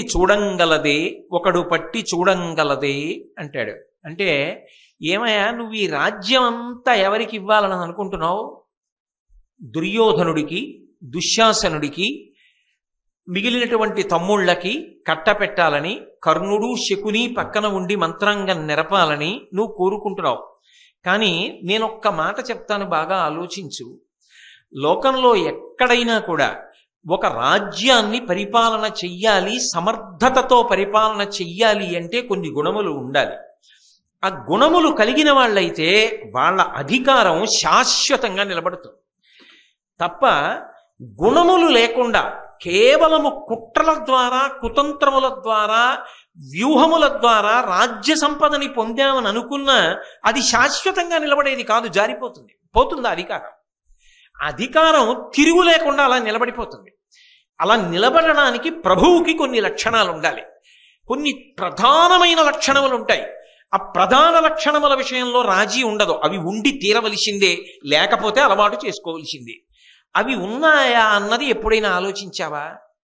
నేను వీళ్ళకి ఇచ్చేశాను, రాజ్యం అంతా వీళ్ళకు ఉండిపోవాలి, ధర్మరాజుకు ఉండకూడదు అంటున్నావు కదా. నేను నీకు కొన్ని గుణములు చెప్తా, ఆ గుణములు దుర్యోధను యందు, దుశ్శాసనుని యందు, కర్ణుని యందు, శకుని యందు ఉన్నాయా? ఉంటే వీళ్ళకు ఉంటుంది రాజ్యం, వీళ్ళకి లేకుండా ధర్మరాజు యొక్క తమ్ముళ్ళ యందు ఉంటే వెళ్ళిపోతుంది రాజ్యం. నువ్వు పట్టు కూర్చుని ఏడిస్తే ఉంటుందా గుణములు వాళ్ళ యందు లేనప్పుడు? ఆ 4 ఉన్నాయా? అప్పుడు కాదు, ఎప్పటికీ అంతే ఆ సిద్ధాంతం. అందుకు విదురుడు చెప్పిన మాటలకంత విలువ. అందులో ఆయన మొదట చెప్పింది ఏంటంటే తముతా మెరుగుట. ఎప్పుడైనా సరే ప్రభుత్వాన్ని నిర్వహించేటప్పుడు, రాజ్య పరిపాలన చేసేటప్పుడు మొదట ఉండవలసిన లక్షణమేది? తన గురించి తాను తెలిసినటువంటి వాడై ఉండాలి. ఇది చాలా పెద్ద మాట సుమండి. ఎందుకని అంటే లోకంలో ఆవు గురించి చెప్పండి, ఏదో చెప్తారు, పనస చెట్టు గురించి చెప్పండి చెప్తారు, అరటి చెట్టు గురించి చెప్పండి చెప్తారు. మిమ్మల్ని నేను అకస్మాత్తుగా పిలిచి మీ బలమేమి బలహీనత ఏమి అని అడిగాను అనుకోండి, మీరు చెప్పలేరు. ఎందుకో తెలుసా? అసలు నా బలం ఏమిటి అన్నది ఎంత వయసు వచ్చినా ఇది నా బలం, ఈ విషయంలో నాకు సమర్థత ఉంది, నేను మొక్కవోని స్థితిలో నిలబడగలను అని తన బలం ఏమిటో తాను గుర్తిరిగి ఉండాలి. తన బలహీనత కూడా తనకి గుర్తిరిగి ఉండాలి. అప్పుడు ఏమవుతుందో తెలుసా? ఈ బలహీనత తప్పుకునేటటువంటి ప్రయత్నం చెయ్యాలి. తప్పించుకునే ప్రయత్నం లేదనుకోండి, అది సాధ్యం అయ్యేది కాదనుకోండి, ఆ బలహీనత వల్ల ఎప్పటికైనా రాజ్యం పోతుందన్న విషయంలో కూడా స్థిరపడిపోయి ఉండాలి. అదేమిటండి అలా ఎలా ఉంటుంది అని మీరు అంటారేమో. నేను మీకు ఒక్క విషయం చెప్తాను, బాగా పట్టుకుంటారంటే రాజ్య పరిపాలన గురించి కదా మాట్లాడుతున్నాడు విదురుడు. నేను మీతో ఒక మాట చెప్తాను. టంగుటూరి ప్రకాశం పంతులు గారు ఆంధ్రప్రదేశ్ రాష్ట్రానికి ముఖ్యమంత్రి అయ్యారు. ఒక రోజున ఆయన ముఖ్యమంత్రిగా ఉండగా శాసనసభలో చర్చలు అవుతున్నాయి. చర్చ పూర్తి చేసిన తర్వాత ముఖ్యమంత్రి సభ ఆ రోజు పూర్తయిపోయింది, వెళ్ళిపోతున్నారు దండాలో నడుస్తూ. చుట్టూ మంత్రులు ఉన్నారు, వాళ్ళు ఉన్నారు, వీళ్ళున్నారు, వెళ్తున్నారు. నల్లపాటి వెంకటరామయ్య గారని ఆ రోజుల్లో ఆయన శాసనసభాపతి. శాసనసభాపతి అంటే అత్యంత కీలకమైన స్థానం అది. శాసనసభాపతి నల్లపాటి వెంకటరామయ్య గారు ఆ రోజుల్లో ఉన్నారు. ప్రకాశం పంతులు గారు ఇలా నడిచెడుతుంటే నల్లపాటి వెంకటరామయ్య గారు అలా వస్తున్నారు. ప్రకాశం పంతులు గారి మీద గౌరవం కొద్దీ ఆయన ఏం చేశారంటే చటుక్కున ఆగిపోయి కొంచెం అలా నిలబడిపోయారు. ప్రకాశం పంతులు గారు ఇలా దాటిపోతే మనం వెళ్ళిపోదాం, ఏదో ఆయన మీద గౌరవం కొద్దీ. ప్రకాశం పంతులు గారు అకస్మాత్తుగా ఆగి ఇలా వెనక్కి తిరిగి చూసి, వెంకటరామయ్య, నా ప్రభుత్వం పడిపోతే ప్రతిపక్షం వల్ల పడిపోదయా, నీ వల్లే పడిపోతుంది అన్నారు. ఇవి నేను చెప్తున్నాను అనుకుంటున్నారేమో. టంగుటూరు ప్రకాశం పంతులు గారు ఇంచుమించు 700 పేజీల పుస్తకం రాసుకున్నారు, నా జీవిత యాత్ర అని. చదివి తీరవలసిన పుస్తకం. ఆ నా జీవిత యాత్ర పుస్తకంలో ఆయన జీవితంలో చిట్ట చివరి ఘట్టాన్ని తెన్నేటి విశ్వనాథం గారు పూర్తి చేశారు. అందులో నాకు జ్ఞాపకం వచ్చి చెప్తున్న సందర్భం ఇది. వెంకటరామయ్య, నా ప్రభుత్వం పడిపోతే ప్రతిపక్షానికి పడిపోదయా, నీ వల్ల పడిపోతుంది అన్నారు. ఖచ్చితంగా అలాగే పడిపోయింది ఒకప్పుడు. ఎందుకు పడిపోయింది అంటే మరి బలహీనత తెలిసి మార్చద్దా అంటే అది కుదిరిన సందర్భం కాదు. ఇప్పుడు నేను ఆ రాజకీయాలన్నీ ఎందుకు మాట్లాడడం, అలా కుదరలేదు. శాసనసభాపతిని మార్చడం కుదరలా అప్పుడు. కానీ ఈ సభకు, ఈ ప్రభుత్వమునందు విశ్వాసము లేదు అని ఒక అవిశ్వాస తీర్మానం, ఏదో మద్య నిషేధ విధానమునందు రామ్మూర్తి పంతులు గారి సంఘం ఇచ్చినటువంటి రామ్మూర్తి గారి సంఘం ఇచ్చినటువంటి సలహాలను అమలు చేయనందుకు ఈ ప్రభుత్వమునందు విశ్వాసము లేదు అని ఒక తీర్మానం. 2 తీర్మానాలు ప్రతిపక్షం ప్రవేశపెట్టింది. మొదటిది ప్రవేశపెట్టారు శాసనసభాపతి, 7 ఓట్ల తేడాతో ప్రతిపక్షం ఓడిపోయింది. అంటే ప్రభుత్వం నిలబడింది కదా. వాళ్ళు అన్నారు 2వ తీర్మానం కూడా పెట్టండి అన్నారు. అంటే పాలకపక్షంలో కొంతమంది పెద్ద వాళ్ళు లేచి అన్నారు, ప్రభుత్వమునందు విశ్వాసము లేదనే కదా మొదటి తీర్మానం, అది ఓడిపోయింది కదా, ఇంకా మళ్ళీ ఇంకో కారణానికి మళ్ళీ ప్రభుత్వమునందు విశ్వాసం లేదని 2వ తీర్మానం పెడతారా? పెట్టరుగా, అయిపోయిందిగా, పెట్టకండి అన్నారు. దాన్ని ఒప్పుకోకండి అన్నారు శాసనసభాపతిని. ఆయన అన్నాడు, మొదటిది ఓడిపోయింది, రెండోది ఓడిపోతుందిగా, వాళ్ళ మాట కాదండం ఎందుకండి అని పెట్టారు. 1 ఓటు తేడాతో ప్రతిపక్షం గెలిచింది. ప్రకాశం పంతులు గారి ప్రభుత్వం పడిపోయింది. అంటే ఎక్కడ మెతకతనం అనవసరమో అక్కడ మెతకతనం చూపించి ఓ ప్రభుత్వం పడిపోవడానికి ఆయన కారణమయ్యాడు. ఇది ప్రకాశం పంతులు గారు ఎప్పుడు చెప్పారు? ప్రభుత్వం సుస్థిరంగా ఉండగా చెప్పారు. నా ప్రభుత్వం పడిపోతే ప్రతిపక్షానికి పడిపోదయా వెంకటరామయ్య, నీ వల్లే పడిపోతుందని చెప్పారు ఒకప్పుడు. అలాగే పడిపోయింది ఆ ప్రభుత్వం. అందుకే పరిపాలకుడికి ముందు ఏది బాగా తెలిసి ఉండాలంటే తన బలమేదో తెలియాలి, తన బలహీనత ఏదో కూడా బాగా తెలిసి ఉండాలి. ఎందుకో తెలుసా? తన బలమేదో తెలుసుకుని ఆ బలమునందు తాను ఊంచుకోకుండా చేస్తారు. సాధారణంగా ఎలా ఉంటుంది అంటే ఆయనకి ఏది బలమో ఆ బలాన్ని తప్పించే ప్రయత్నం చేసేస్తారు. అందుకే అలా జరిగేటటువంటి ప్రయత్నాలు ఏముంటున్నాయో అవి వమ్మైపోయేటట్టుగా ముందు నుంచే జాగ్రత్త పడి తన బలాన్ని తాను నిలబెట్టేసుకోవాలి. తప్ప తన బలం పోయేటటువంటి పరిస్థితి రాకుండా చూసుకుంటూ ఉండాలి పరిపాలకుడు. ఇంకింతకన్నా స్పష్టంగా నేనేం చెప్పాలండి? మీకు అర్థమైపోవట్లా? ఇన్ని చూడటం మీరు తెల్లవారి లేస్తే. కాబట్టి అవన్నీ నేను చెప్పక్కర్లేదు. ఎన్ని సందర్భాలు ఎన్ని సంఘటనలైనా మీరు అన్వయం చేసుకోవచ్చు. అది ఇప్పుడు కాదు, ఎప్పుడు చెప్పాడు విదురుడు, ఎప్పుడో చెప్పాడు. ఇందులో ఏదైనా ఉందా? దుర్యోధనుడికి కానీ దుశ్శాసనుడికి కానీ కర్ణుడికి కానీ శకునికి కానీ ఏమైనా ఉందా? అసలు వాళ్ళ బలం ఏమిటో వాళ్ళకి తెలియదు ఇప్పటికీ. ఇది మా బలం, నేను అర్జునుడిని కొట్టగలను కర్ణుడు అంటాడు. నిజంగా కొట్టగలిగాడు? ఎన్ని అవకాశాలు వచ్చినా ఆఖరి వరకు కొట్టలేకపోయాడు. కానీ కొట్టగలను అంటాడు. అంటే తన బలం విషయంలో తనకి తప్పంచనా ఉందా? దుర్యోధనుడు భీముణ్ణి కొడతానంటాడు, కొట్టగలిగాడా? తన బలం విషయంలో తప్పంచనా ఉందా? నాకు భీష్మద్రోణులు ఉన్నారు, ప్రాణం పోదు భీష్మాచార్యులు వారికి స్వచ్ఛంద మరణం ఉంది, నా వైపే పోరాడతాడన్నాడు. అయిందా? గురువు నా పక్షం అన్నాడు. అయిందా? 11 అక్షౌహిణీలు ఉన్నాయన్నాడు. నిలబడ్డాయా? అంటే తన బలం గురించి తనకి సరి అయిన అవగాహన లేదు. అసలు ముందు తనకి ఏ బలం ఉంది, కొత్తగా ఇంకా ఏ బలాన్ని చేర్చుకోవాలి, ఇది తెలియలేదు. ఆంతర పరిశీలన ఉండాలి. నా వ్యక్తిత్వమునందు బలమేది, ఆ బలంతోటే తాను బలవంతుడై నిలబడాలి. బలహీనతతో 10 మందిని గెలుచుకునే ప్రయత్నం చెయ్యలేవు. తనకేది బలహీనతో దానితో ఎలా సాధిస్తాడండి? తనకి ఏది బలమో దానితో సాధించాలి. తన బలహీనత ఏది ఉందో అది పైవాడికి తెలియకుండా జాగ్రత్త పడాలి కదూ. పాలకుడు అన్నప్పుడు ఈ లక్షణములు ఉండాలి. అది లేకపోతే చాలా చిత్ర విచిత్రంగా బయటపడిపోయి చాలా అసహ్యంగా ఉండదండి. ఇప్పుడు ఏనుగు అని రాయవలసి వచ్చిందనుకోండి, ఏనుగు అని రాయడంలో ఎవరో పొరపాటు పడ్డాడు అనుకోండి, అదేం పెద్ద వార్త కాదు. కానీ ఒక పెద్ద పదవిలో ఉన్నవాడు ఏనుగు అన్న తప్పు రాశాడు అనుకోండి, అది పెద్ద వార్త అయిపోతుంది. ఏనుగు అన్నది నీకు రాయడం రాయిపోతే రాయకూడదు అసలు. ఆ పాట రాదా అని వెళ్ళిపోవాలంతే. నీకు రాదన్న విషయం నీకు అడుగులో పెట్టుకోవాలి. రాయడం ఎందుకు కదా? అంటే వచ్చు అనుకుని, అనుకోకు, వచ్చో రాదో బాగా నిర్ణయం చేసుకో. తన బలమేదో తన బలహీనతేదో చిన్న చిన్న విషయాల దగ్గర నుంచి పెద్ద పెద్ద విషయాల వరకు అన్వయమే. ఇంకింతకన్నా స్పష్టంగా అనవసరం కూడా. కాబట్టి ఇది తెలిసి ఉండాలి సుమా. ధృతరాష్ట్ర మహారాజా, నువ్వు ఎవలాంటి వాళ్ళకి అప్పచెప్పావు రాజ్యం? ఏది చెప్పు, తన బలం ఏమిటో తెలిసేమో. ధర్మరాజుకి తన బలం తెలుసు, ధర్మము తన బలం. తన బలం తమ్ముళ్ళు తన మాట కాదనరు, తన బలం. తన భార్య తన మాట కాదనదు, తన బలం. కృష్ణుడు తనకి బలం, తన బలం. ఇవి తిరుగులేని బలాలు. నీ పిల్లలకి చెప్పమను అలా. ధర్మరాజు బలహీనత జూదం, ఇక నేను దాని జోలికి వెళ్ళనన్నాడు. అయిపోయిందంటే ఆ బలహీనతకి ఏమవ్వాలో అది అయిపోయింది. నీ పిల్లల బలహీనత ఏమిటో చెప్పమను. అత్తేరి నాకేం బలహీనత అంటాడంతే. వాడు చెప్పడం అసలు వాడికి అది ఉందని వాడికి తెలియదు అంతే. అది లోపల ఉండిపోయిన వ్యాధి లాంటిది, ఎప్పుడో పటమరిస్తుంది పైకి. కాబట్టి ఎలా రాజ్యం ఉంటుంది అనుకుంటున్నావయ్యా? వీడు ఒక్కడే అనుభవించాలంటావు. అనుభవించడానికి తగిన యోగ్యతలు ఏమున్నాయని అనుభవిస్తాడయా? వాడికి తెలియదు. నీ చెప్తే వింటాడా? వినడు. వినమని నువ్వు చెప్తావా? చెప్పవు. నిద్ర పట్టలేదని నన్ను పిలిస్తే ఏం చెప్తానయ్యా నీకు?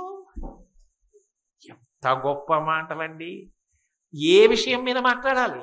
అన్నది ముందు 3 రోజులు ముందు ఇచ్చి ఈయన మీద సిద్ధమై రండి అనలేదు. అప్పటికప్పుడు నిద్ర పట్టట్లేదని పిలిచాడంటే విదురుడికి కూడా నిద్రపోయే సమయమే. కానీ ధర్మమునందు ఎంత ప్రావీణ్యతో చూడండి, ఎలా మాట్లాడుతున్నాడో చూడండి. పెళ్లి చూపులకి అలంకారం చేసుకురావడం తప్పని నేను అన్ను, అందమే. బూజులు దులుపుతున్న అందంగా కనపడితే అందం వేరు కదా, అంత తేడా లేదు. విదురుడు నిద్రపోవలసిన సమయంలో వచ్చి మాట్లాడినప్పుడు అంత బాగా మాట్లాడడానికి, ఒక మంత్రిగా ఒక విషయాన్ని మాట్లాడడానికి బాగా తయారై వచ్చి మాట్లాడడానికి ఎంత తేడా ఉండాలి. నిద్రపోవలసిన సమయంలో లేచొచ్చి మాట్లాడుతుంటే ఇంత గంభీరంగా ఉంటే నిజంగా వినేవాడు దొరికితే ఎలా మాట్లాడతాడైనా? అది ధర్మం అంటే. అది విదురుడి యొక్క ఆ ప్రజ్ఞ అన్నది. ఏదో కొన్ని మీకు బాగా అర్థం అవడానికి వేసే ఉపమానాలు ఇవ్వండి, అంతకన్నా వాటికి చిలవల పలవలు అక్కర్లేదు. కాబట్టి తముదారెరుగుట వేగపడమి, తొందరపడకూడదు సుమా. ఏ విషయంలోనైనా సరే తొందర పడకుండా ఉండడం అనేటటువంటిది ప్రభువుకు ఉండవలసినటువంటి అత్యంత కీలకమైనటువంటి లక్షణం. అస్సలు తొందరపాటు పనికిరాదు. బహుధా ఆలోచన, ఒకటికి 10 మాటలు ఆలోచన చెయ్యాలి. అసలు నిజంగా చెప్పాలంటే తాను ఏ నిర్ణయంలో ఉన్నాడన్నది ఎట్టి పరిస్థితుల్లో తన నోటి వెంట పైకి మాట్లాడకుండా ఉండగలగాలి. అది శక్తి. తన వారి ద్వారా వస్తుందంతే. తాను నోరి విప్పి పలకడం, అలా దాచగలగాలి. అమ్మని దాచుకోలేనండి, చెప్పేస్తానండి, తొందరపాటు ఉంటే చుట్టుకుంటాయి, లేనిపోని ఇబ్బందులు వస్తాయి. మీకు నేను ఒక ఉదాహరణ చెప్తా. పివి నరసింహారావు గారు తన స్వీయ కథ, ఆత్మకథ రాసుకున్నారు. మీరు పివి నరసింహారావు గారి ఆత్మకథ చదివినా, పివి నరసింహారావు గారి దగ్గర పివిఆర్కే ప్రసాద్ గారు మాంగ్యులు తిరుమల తిరుపతి దేవస్థానానికి కార్యనిర్వహణాధికారి చేశారు. ఆయన పివి నరసింహారావు గారు ప్రధానమంత్రిగా ఉండగా పివిఆర్కే ప్రసాద్ గారు ఆయనకి ప్రెస్ సెక్రటరీ. ఆయన పివి నరసింహారావు గారు ముఖ్యమంత్రిగా ఉన్నప్పుడు కూడా ముఖ్యమంత్రి కార్యాలయంలో పనిచేశారు. అందుకే ఆయనతో ఈయనకి చాలా అనుబంధం. పివి నరసింహారావు గారికి ఆయనకి ఉన్న అనుబంధాల గురించి చాలా బాగా అప్పుడు ఏమైందంటే అన్న పుస్తకంలో రాశారు. అది మీరు చదివితే మీకు ఆ విషయం అర్థమవుతుంది. ఎట్టి పరిస్థితుల్లో పివి నరసింహారావు గారి పెదవి దాటదు నిర్ణయం. అలా దాచగలరు, లోపల పెట్టుకోగలరు. అంత గొప్ప శక్తి దేశాన్ని నిర్వహించేవాడికి ఉండాలి. అలాంటి వాడు తెలుగువాడైనందుకు, అంత సంక్లిష్ట పరిస్థితుల్లో అలా ప్రధానమంత్రిత్వం చేసినందుకు ఇంత మెల్లగా తప్పట్లు కొడితే అంతకన్నా అసహ్యకరమైన విషయం. అంత గొప్ప ప్రధానమంత్రి పివి నరసింహారావు. మీరు నిజంగా పుస్తకాలు చదివితే ఆయన ఎంత దార్శనికుడో, ఎంత జాగ్రత్తగా నిభాయించుకొచ్చారో, ఒక తెలుగువాడు అలా ఎలా నిలబడగలిగాడో ఆశ్చర్యం వేస్తుంది. చిట్ట చివరికి ఏ స్థితి అంటే పాపం అప్పులు తీర్చడం కోసం తన ఇల్లు అమ్ముకున్నారు. ప్రధానమంత్రి చేసినటువంటి వ్యక్తి. నిజంగా పివి నరసింహారావు గారు లాంటి మేధావి ఈ రాష్ట్రంలో పుట్టినందుకు, మన తెలుగువాడైనందుకు అన్నిటికీ అతీతంగా ఎంత గౌరవించదగ్గవాడో మహానుభావుడు. మిగిలిన విషయాలు వేరు విషయాలు, వాటి గురించి నేను ప్రస్తావన చేయను. కాబట్టి అది రావాలయ్యా. పరిపాలన చేసేవాడి యందు తొందరపాటు పనికిరాదు. నీ పిల్లల్ని అడుగు, మనసులో అన్నిటికీ ఆవేశమే. ఇది చెయ్యొచ్చా, ఇది నేనే చేస్తే రేపు ప్రజలు అని ఆలోచించరు. ప్రభువు ఒకటి చేస్తున్నాడు అనుకోండి, నన్ను ఆదర్శంగా చూస్తారు. నేను చేసినవేవీ కూడా దాచబడే విషయాలు కావు. తెల్లవారితే నేను ఏం చేశానో బయటికి తెలుస్తుంది. కాబట్టి నేను తీసి వేసే ప్రతి అడుగు, నేను మాట్లాడే ప్రతి మాట 10 మందికి ఆదర్శవంతంగా ఉండాలి. ఆయన అలా ఉంటారు కాబట్టి మనం అలా ఉండాలన్నట్టు ఉండాలి. అబ్దుల్ కలాం గారు భారత రాష్ట్రపతిగా ఉన్న రోజుల్లో ఆయన బంధువులందరూ ఇంచుమించు 70-80 మంది రాష్ట్రపతి భవన్ చూడడానికి వస్తానన్నారు. రమ్మన్నారు కలాం గారు. 70-80 మంది రాష్ట్రపతి భవన్కి వెళ్ళారు. ఏదో కొద్ది రోజులు ఉన్నారు. అందులో మరి వెళ్ళిన తర్వాత భోజనం చేయరండి. భోజనం చేస్తారు, పలహారాలు చేస్తారు, అందులో ఉన్న విడిది గదులు వాడుకుంటారు. అన్నీ అయిపోయాయి. సంతోషంగా మా వాడు రాష్ట్రపతి అయ్యాడు అన్నారు. బంధువులందరూ సంతోషంగా గడిపారు, వెళ్ళిపోయారు. వెళ్ళిపోగానే కలాం గారు అన్నారు, రాష్ట్రపతి భవన్లో విడిది గదులు వాడుకొని పలహారాలు తిని భోజనాలు చేసి ఇక్కడ ఉన్నటువంటి వసతులు వాడుకున్నందుకు ఎంత ఖర్చు అయిందో నాకు దానికి సంబంధించిన వివరాలు పంపించమని అడిగారు. అదేదో కొన్ని లక్షల, వేల, వందల రూపాయలు అయ్యాయి. ఆయన అది రాగానే ఇందులో తగ్గించడానికి ఏమైనా అవుతుందా అని అడగలేదు. తన వ్యక్తిగతంగా నిల్వ చేసుకున్న ధనంలోంచి ఎంత అయిందో అంత బంధువులు రాష్ట్రపతి భవన్లో ఉన్నందుకు చెక్ రాసి ఇచ్చేశారు. మహానుభావుడు దార్శనికుడు అయ్యాడు. ఒక రాష్ట్రపతి ఇలా ప్రవర్తిస్తారు అని వార్తాపత్రికలో వచ్చింది, దినపత్రికలో వచ్చింది అనుకోండి, కనీసంలో కనీసం everything is carried out in the name of the president of India or in the name of the governor of Andhra Pradesh అని కదా మనకి జనరల్ రూల్. అయినప్పుడు పనిచేసే ఉద్యోగులకు ఎలా ఉంటుంది? అరే మన రాష్ట్రపతి అటువంటి వాడు, కనీసంలో కనీసం మనం కొంత మర్యాదగా బ్రతకాలి అని అనిపిస్తుందా లేదా? అడుగు తీసి అడుగు వేస్తే, ఒక మాట మాట్లాడితే అవి గుప్తంగా ఉండేవి కావు, ప్రజలలోకి వెడతాయి. ఆహారపు అలవాటు దగ్గర నుంచి, క్రమశిక్షణ దగ్గర నుంచి, బట్టలు ఎలా, ఎటువంటి బట్టలు వేసుకుంటాడు, ఎప్పుడూ ఒకలా ఉంటాయా బట్టలు? ఆయన వ్యాయామం ఎలా చేస్తాడు, ఎలా మాట్లాడతాడు, ఆరోగ్యాన్ని ఎలా కాపాడుకుంటాడు, ఎలా కష్టపడి పని చేయగలుగుతాడు, ఇన్ని విషయాలు ప్రజలు తెలుసుకుంటూనే ఉంటారు. ప్రతి క్షణం తెలుసుకోకుండా ఉండరు. కాబట్టి అవి చాలా జాగ్రత్తగా ఉండాలి. ప్రభువు 10 మందికి ఆదర్శప్రాయమైనటువంటి జీవితాన్ని గడపగలిగిన వాడై ఉండాలి, తొందరపాటు లేనివాడై ఉండాలి. ఏది, నీ కొడుకు ద్రౌపదీదేవిని ఈడ్చుకుని రమ్మంటాడు. ప్రభువే అలా చేశాడని రేపు వీధుల్లో వాళ్ళు కూడా చేస్తే ఏమిటి చేస్తాడు? రాజ్యం. కర్ణుడిని నమ్ముతాడు. కర్ణుడు ఏమంటాడు? 5 భర్తలు ఉన్న దానికి 6వ వాడు భర్త అయితే తప్పేమిటి, జూదంలో ఓడిపోని వాడిని చూసుకొని నిన్ను చూపించాడు, నీ కొడుకుని చూపించాడు. నీ కొడుకు ఏం చేశాడు? తొడకొట్టి, ఎవరు? వదిన గారు, ధర్మరాజు గారి భార్య వచ్చి కూర్చోమన్నాడు తొడ మీద. వదిన తల్లితో సమానం. ఆవిడ్నొచ్చి తొడ మీద కూర్చోమ్మని నీ కొడుకు అడిగాడు. వాడు రాజు. అలా కూర్చోమ్మని చెప్పిన వాడు కర్ణుడు.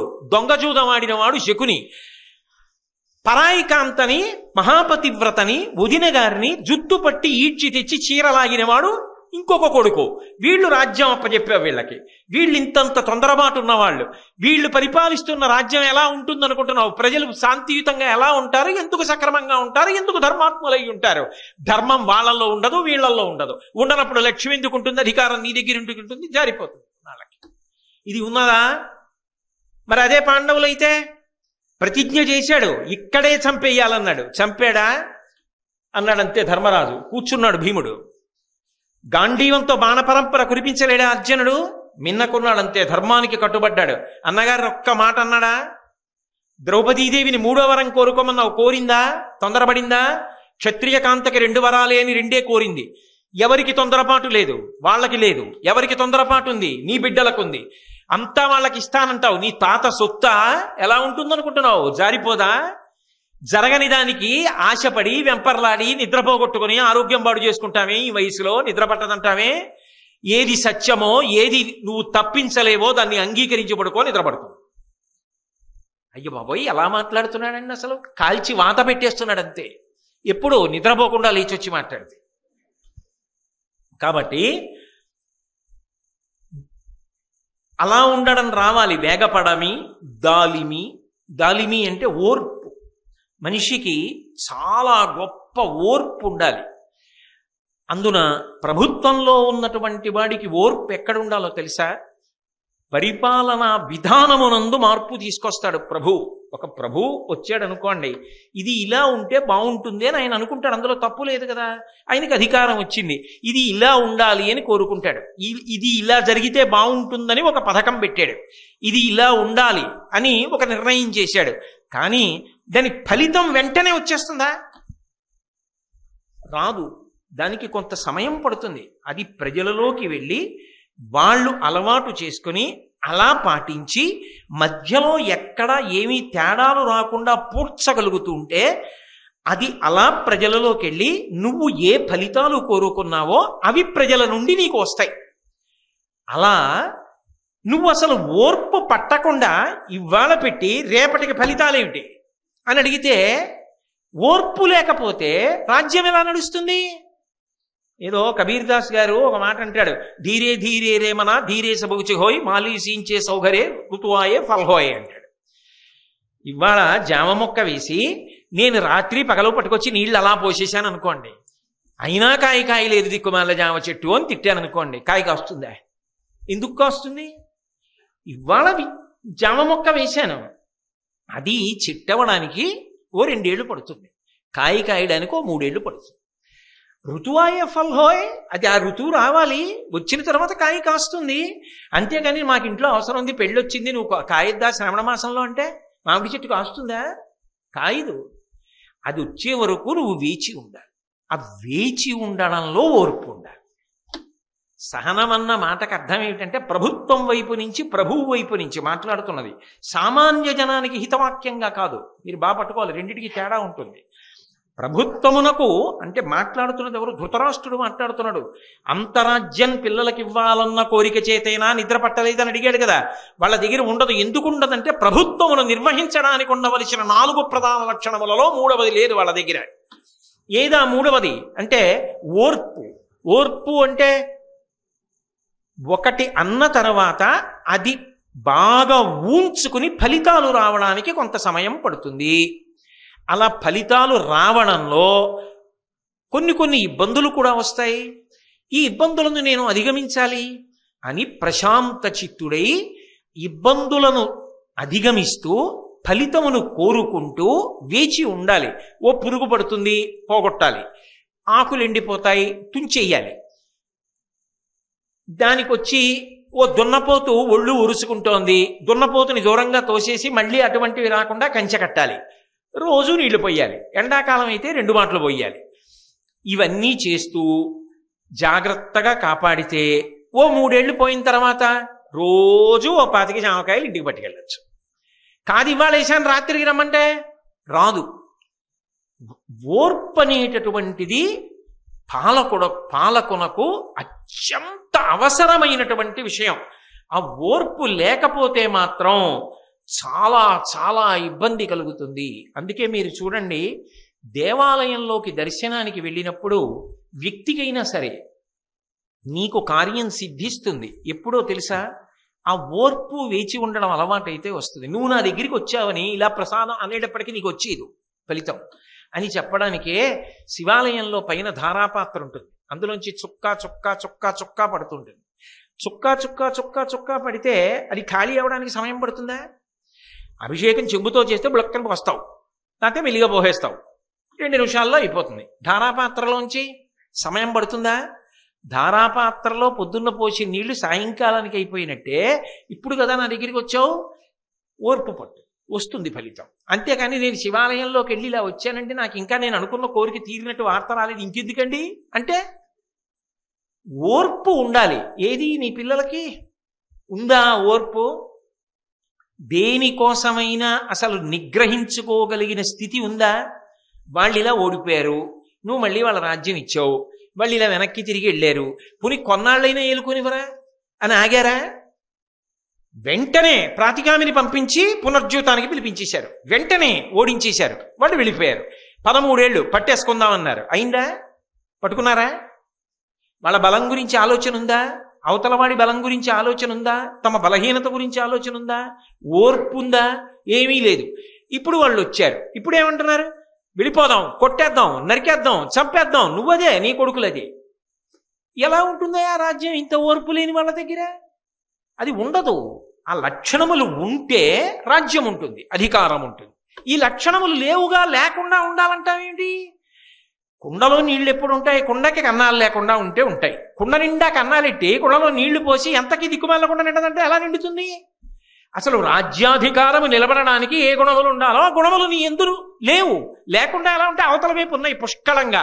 కాబట్టి వెళ్ళి తీరుతుంది. నువ్వు ఎటు వెళ్ళకూడదంటున్నావో అటే వెడుతుంది. నువ్వు ఆపలేవు. ఆపలేవని తెలుసుకుంటే గుర్రు పెట్టి నిద్రపోతావు. ఆపలేనిది ఆపాలనుకుంటున్నావు, నిద్రపట్టట్లేదు. కానీ ఎందుకు ఆపలేవు? పక్షపాతంతో అంటావు. మళ్ళీ నేను గుణములు చెప్తున్నా, ఉన్నాయని చెప్పు. నీ పిల్లల ఎందు చూపించు. ఇది ఉందయ్యా నా కొడుకుల దగ్గర అని చెప్పు. ఇది ధర్మరాజాల దగ్గర లేదయ్యా అని చెప్పు. రాజ్యాధికారం అటు వెళ్ళదని నేను చెప్తాను. ఏమిటి మాట్లాడతాడండి? ఎలా మాట్లాడతాడు? మనమే మాట్లాడలేము భారతాన్ని పట్టుకున్నప్పుడు. అంటే ఎంత గొప్పగా ప్రశ్న వేసి ఎంత గొప్పగా మాట్లాడుతున్నాడో చూడండి అని ఆయన అన్నాడు. ఎప్పుడు విడుపు కలుగుటయులేని ప్రభుత్వము కలదే. లోకంలో ఎప్పుడైనా ఒకటి గుర్తుపెట్టుకో ధృతరాష్ట్ర మహారాజా, ప్రభుత్వం అనేటటువంటి దాని యందు నిలవ శబ్దము అన్వయము కాదు. ఒక మనిషి ఉన్నాడు అనుకోండి, కొంత దాచుకుందాం కొంత దాచుకుందాం, కొడుకులకు కావాలి, కోడళ్ళకు కావాలి, మనవలకు కావాలి అని అనుకోవాలి. ప్రభుత్వం దాచేసుకునే ప్రయత్నం చేయకూడదు. ప్రభుత్వం ప్రజలకి కష్టం లేకుండా తీసుకోవాలి, ప్రజల హితం కోసం ఖర్చు పెట్టేయాలి, అది తిరుగుతూ ఉండాలి. ఆ తిరగడంలో ప్రయోజనాత్మకంగా తిప్పగలగాలి. పుచ్చుకోవడం అంత సౌమ్యంగా పుచ్చుకోవాలి, పెట్టడం అంత ప్రయోజనకరంగా పెట్టాలి. ఆకలి ఉన్నవాడికి అన్నం పెట్టడానికి, ఆకలి లేని వేడికి అన్నం పెట్టడానికి తేడా ఉందా లేదా? పెట్టినప్పుడు ప్రతి రూపాయి ప్రయోజనాత్మకంగా పెట్టాలి. ఇంత పెట్టకుండా కొంత దాచేసుకుంటే అన్న ఆలోచన రాకూడదు. కాబట్టి విడిచిపెట్టడంలో అసలు ప్రభుత్వపు మనుగడ ఉన్నది. ఎలా సాధిస్తావు, ఎలా ఖర్చు పెడతావు, ఖర్చు పెట్టి ఇదిగో నేను ఇది సాధించాను రాష్ట్రానికి, ఇది సాధించాను దేశానికి అని నువ్వు చూపించగలిగితే ప్రజలు సంతోషంగా నీ వెంట తిరుగుతారు, ప్రభుత్వం నిలబడుతుంది. అది చెయ్యలేకపోతే దాచుకోవడం, ఇవంతా నాకే, నేను దాచేస్తా అన్నా ప్రభుత్వానికి వచ్చింది ప్రభుత్వంలో ఉన్న వాళ్ళ సొంత ఆస్తిగా మారిపోయినా ఇంతకన్నా నేను చెప్పక్కర్లేదు. అప్పుడు ప్రభుత్వాలు నిలబడమంటే, అధికారాలు నిలబడమంటే నిలబడవు. ధృతరాష్ట్ర మహారాజా విడిచిపెట్టడం చేత నిలబడతాయి. అలా ఉంటుందా అనుకోకండి. అసలు నిజంగా యథార్థంగా చెప్పాలంటేనండి, రాజులకందరికీ కూడా దార్శనికుడు ఎవరంటే సూర్యనారాయణమూర్తి. వేసవి కాలంలో ఒంట్లో తాగిన నీళ్లు కూడా లాగి బారేస్తాడు, చిన్న గుంతలో ఉన్న నీళ్లు కూడా లాగేస్తాడు, సముద్రంలో ఉన్న నీళ్లు కూడా లాగేస్తాడు. ఇంట్లో దాచుకున్నాడా ఏమి? వర్షాకాలం వచ్చేటప్పటికే నల్లటి మబ్బుల రూపంలో తీసుకొచ్చి వర్షించేస్తాడు. ఇంకుడు గుంతలు తవ్వుకోకపోతే మంది తప్పు, సముద్రం పాలైపోతుంది నదిలో నీరంతా. కాబట్టి భూగర్భ జలాలు మనం పెంచుకోవాలి, అది మన కర్తవ్యం. ఆయన తప్పే ఉంది? ఆయన వర్షించవలసింది ఆయన వర్షించేస్తాడు. తను దాచుకున్నది ఉందా? లేదు. కానీ ఆ పీల్చడంలో, ఇవ్వడంలో మాత్రం మన మనుగడ ఉంది. అలా లేకపోతే మనం బ్రతకలేం. ఆ వేసవికాలం రావాలి, వర్షాకాలం రావాలి. ఆ వేసవికాలం వచ్చినప్పుడు దానందం దాంది. అందులో మామిడి పండును అనుభవించాలి, మామిడికాయను అనుభవించాలి, మామిడి చిగురును అనుభవించాలి, కోయిల పాటను అనుభవించాలి, ఆ వేడిని అనుభవించాలి, నిష్కారణంగా వేడిలో తిరగకుండా ఉండడం అలవాటు చేసుకోవాలి, చక్కగా చల్లటి మజ్జిగ తాగాలి, అక్కర్లేనివి తాగకుండా ఉండాలి, ఓ ఆరోగ్య నియంత్రణ నేర్చుకోవాలి. దాంట్లో ఉండే సొబగు దానిలో ఉంది. వానలు పడిన తర్వాత ఉండవలసిన విధానం వానల కాలానికి ఉంది. అప్పుడు విత్తనాలన్నీ మొక్కలవుతాయి. అది పడకముందే విత్తనాలు పెట్టాలి, పందిర్లు వెయ్యాలి, పాదులు పెంచాలి, మొక్కలు పెంచాలి, ఇంకుడు గుంతలు తవ్వాలి, భూగర్భ జలాలు పెంచుకోవాలి, చల్లగా ఉండాలి, ప్రకృతిని చూసాలి, మురిసిపోవాలి. అంతేగాని ఒకప్పుడు చెయ్యవలసింది అప్పుడు చెయ్యకుండా ఇది ఇలా ఉందని ఏడిస్తే ఎప్పుడూ ఏడిపే. వానొస్తే వానొచ్చిందని ఏడుపు. వానొచ్చింది చచ్చిపోతున్నామండి, 3 రోజుల నుంచి ఆగట్లేదు, అదే పనిగా జల్లు. ఎండొచ్చింది అబ్బా, ఎండలు కాల్ చేస్తున్నాయండి. చలి వచ్చింది అబ్బా, మంచు పట్టలేదండి, పడిచం పట్టేసింది. మరి ఏం చేయమంటావు? అప్పుడు నీకు ఎప్పుడూ శాంతి లేదు. కానీ ఎప్పుడైనా శాంతి చూడగలిగిన మనసు ఉంది. ఆ సూర్యుడు పీల్చడం సబబు, ఆ సూర్యుడు ఇవ్వడం సబబు. అది నేర్చుకోవయా. విడిచిపెట్టడం అలా రావాలి. ఎలా విడిచిపెడుతున్నాడు సూర్యుడు? ఆ విడిచిపెట్టడం రాని ప్రభుత్వం నిలబడదు. నిజానికి అసలు శాంతి అంతా ఎక్కడుందంటే వదిలిపెట్టడంలోనే ఉంది. రామకృష్ణ పరమహంస ఒక అద్భుతమైన మాట చెప్తారు. వెనకటికి ఒక పక్షి ఎక్కడి నుంచో మాంసం ముక్క పట్టుకొచ్చి అది ఎక్కడో ఏ చెట్టు మీదో వాలి తిందామని ఎగురుతోంది. ఆ పక్షి నోట్లో ఉన్న మాంసం ముక్క కోసం వెనకాతల బలమైన పక్షులన్నీ పడ్డాయి. అది అటెళ్ళింది ఇటెళ్ళింది, పక్షుల మధ్య నుంచి దూరింది, అటు పరిగెత్తింది ఇటు పరిగెత్తింది, ఎటు వెళ్ళినా వదలవే, ఇన్ని వెంటపడ్డాయి. అది అనుకుంది, దీన్ని పట్టుకున్నంత కాలం దుఃఖం, దీన్ని వదిలేస్తే మనశ్శాంతిని ముక్కగలేసింది. అన్నీ పోయాయి. అది హాయిగా చెట్టు మీద కూర్చుని వాటి అల్లరి చూస్తూ కూర్చుంది. పట్టుకోవడంలో ఇంత కష్టం, వదిలేయడంలో ఇంత సుఖం ఉందా? కాబట్టి ఒక్కొక్క చోట వదలవలసినవి వదిలేయాలంతే. ఒక్కొక్క చోట పట్టుకోవలసినవి పట్టుకోవాలంతే, పట్టు విడుపు రావాలంతే తప్ప అన్నీ నేను దాచేసుకుంటానన్నవాడు వృద్ధిలోకి రాలేడు. నీ కొడుకులకి ఏమొచ్చు? ఊళ్ళో అన్నీ నావని దాచేసుకుంటారు. ఎందుకు పాండవుల రాజ్యం వీళ్ళకి? పాండవుల రాజ్యం వీళ్ళకే కావాలి, పాండవుల ఐశ్వర్యం వీళ్ళకే కావాలి, పాండవులు మైసభ కట్టించుకుంటే వీళ్ళకే కావాలి, అన్నీ వీళ్ళకే కావాలి. అందరూ ఏడవాలి, నేను ఒక్కడే బాగుండాలి. పొద్దున్న లేచిన దగ్గర నుంచి అవశ్యాని శరీరాన్ని, అందరి డబ్బు నాకే రాని, ఇదే ప్రార్థన. ఇంకేం బాగుపడతారయ్యా? ఈ త్యాగం లేనివాడికి అభ్యున్నతి ఎక్కడి నుంచి వస్తుంది? ఇప్పుడు చెప్పు. అది పాండవులైతే ధర్మం కోసం ఏదైనా వదిలేస్తారు. కట్టినా మైసభ కట్టారు, రాజసూయం చేసి దక్షిణలు ఇచ్చినా ఇచ్చేస్తారు. అశ్వమేధం చేసినప్పుడు ఇచ్చేలా భూమినంతటినీ తేనూగలరు, ఇచ్చేయనూగలరు. రెండిటి యందు సమభావంతో నిలబడి కీర్తి సముపార్జించగలరు. ఉందా నీ బిడ్డలకి? రాజధాని లేని చోటికి పంపించావు పాండవుల్ని, హస్తినాపురం దుర్యోధనుడు కుంచావు, ఖాండవ ప్రస్థాన్ని ఎలుకోని పంపించావు రాజధానిని ఇచ్చి. వాళ్ళు ఏం చేశారు? మయుణ్ణి పట్టుకుని ఇంద్రప్రస్థాన్ని నిర్మించారు. పన్నగులకు, గంధర్వులకు, యక్షులకు కూడా లేని రాజధాని నిర్మించారు. ఏం చేశావు? ఏడిచి మళ్ళీ దానికోసం ప్రయత్నం చేశావు. వాళ్ళతో మాయాజూదం ఆడావు, వాళ్ళ అరణ్యాలకు పంపించావు. అన్నీ నాకు కావాలని ఏడిపే వాళ్ళు తమ ప్రజ్ఞ చేత ప్రజలు సుఖపడడానికి ఏర్పాట్లు చేస్తున్నారు. వాళ్ళకా అధికారం ఉంటుంది, నీకా అధికారం ఉంటుంది? ఎలా ఉంటుంది? 4 లక్షణములు నీ బిడ్డల యందు లేవుగా. లేనప్పుడు అంతా నీ ఒక్కడవే అట్టె పెట్టుకుని పాండవులకు దక్కకుండా చెయ్యాలనుకుంటున్నాను, రేపు ధర్మరాజు ఏమంటాడో అని నంగనాచి మాటలాడి నిద్ర పట్టట్లేదని అంటావే. కాబట్టి ఏది ఎలా జరుగుతుందో వీటి ద్వారా నిర్ణయించుకో. పోని పడుకుని ఆలోచించు. నీకేమైనా పాండవుల దగ్గర బలహీనతలు కనపడతాయి, పిలు. విదురా, వాళ్ళ దగ్గర ఈ బలహీనత ఉంది కదా, నా కొడుక్కి బలం ఉంది కదా, ఎందుకు నిలబడదు రాజ్యం అని అడుగు, చెప్తాను. ఏముంది? ఏం మాట్లాడతాడు? కాబట్టి నిర్ణయం ఏమి అంటే కౌరవులు రాజ్యాధికారాన్ని కోల్పోతారు అని. కాబట్టి ఆ పాండవుల వైపు నుంచి, నీ బిడ్డల వైపు నుంచి చూసినప్పుడు నిత్య వినీతులైనటువంటి వాళ్ళు ఎప్పుడూ కూడా ధర్మాన్ని అనుష్ఠానం చేసేటటువంటి పాండవులు ఉన్నతి పొందుతారు. ధృతరాష్ట్ర మహారాజా, ధృతరాష్ట్రుడికి అది నచ్చుతుందా? నచ్చదు కదా. అసలు నిద్ర పట్టదు ఇప్పుడు కదా, అసలు నిద్ర పట్టదు. కాబట్టి అన్నాడు, 8:30 అయిపోతోంది కదా, అందరూ పడుకున్నారు కదా, నేను పడుకోవాలి కదా, ఇవన్నీ ఎందుకయ్యా బాబు? మా పిల్లలకి వాళ్ళకి పూలికలు చెప్పకయ్యా, రాజ్యం ఎక్కడ ఉంటుందో నాకు చెప్పద్దు, నాకు మధురంగా వినడానికి ఎంతో బాగుండేటట్టు ఆచరించడం వదిలి, వినడానికి చాలా మధురంగా ఉండాలి, హితవాక్యమయ్యి ఉండాలి. అది నిజంగా ఆచరిస్తే అబ్బా అనిపించాలి. అటువంటి గొప్ప వచనామృతం అంటే ఏది వినడం చేత ఇక పుట్టుక కూడా లేకుండా చెయ్యగలదో అంత గొప్ప మాటలు హితవాక్యములుగా చెప్పు అన్నాడు. అయితే నీకు అలాగే చెప్పడం మొదలు పెడతాను అని విదురుడు హితోపదేశం మొదలుపెట్టాడు.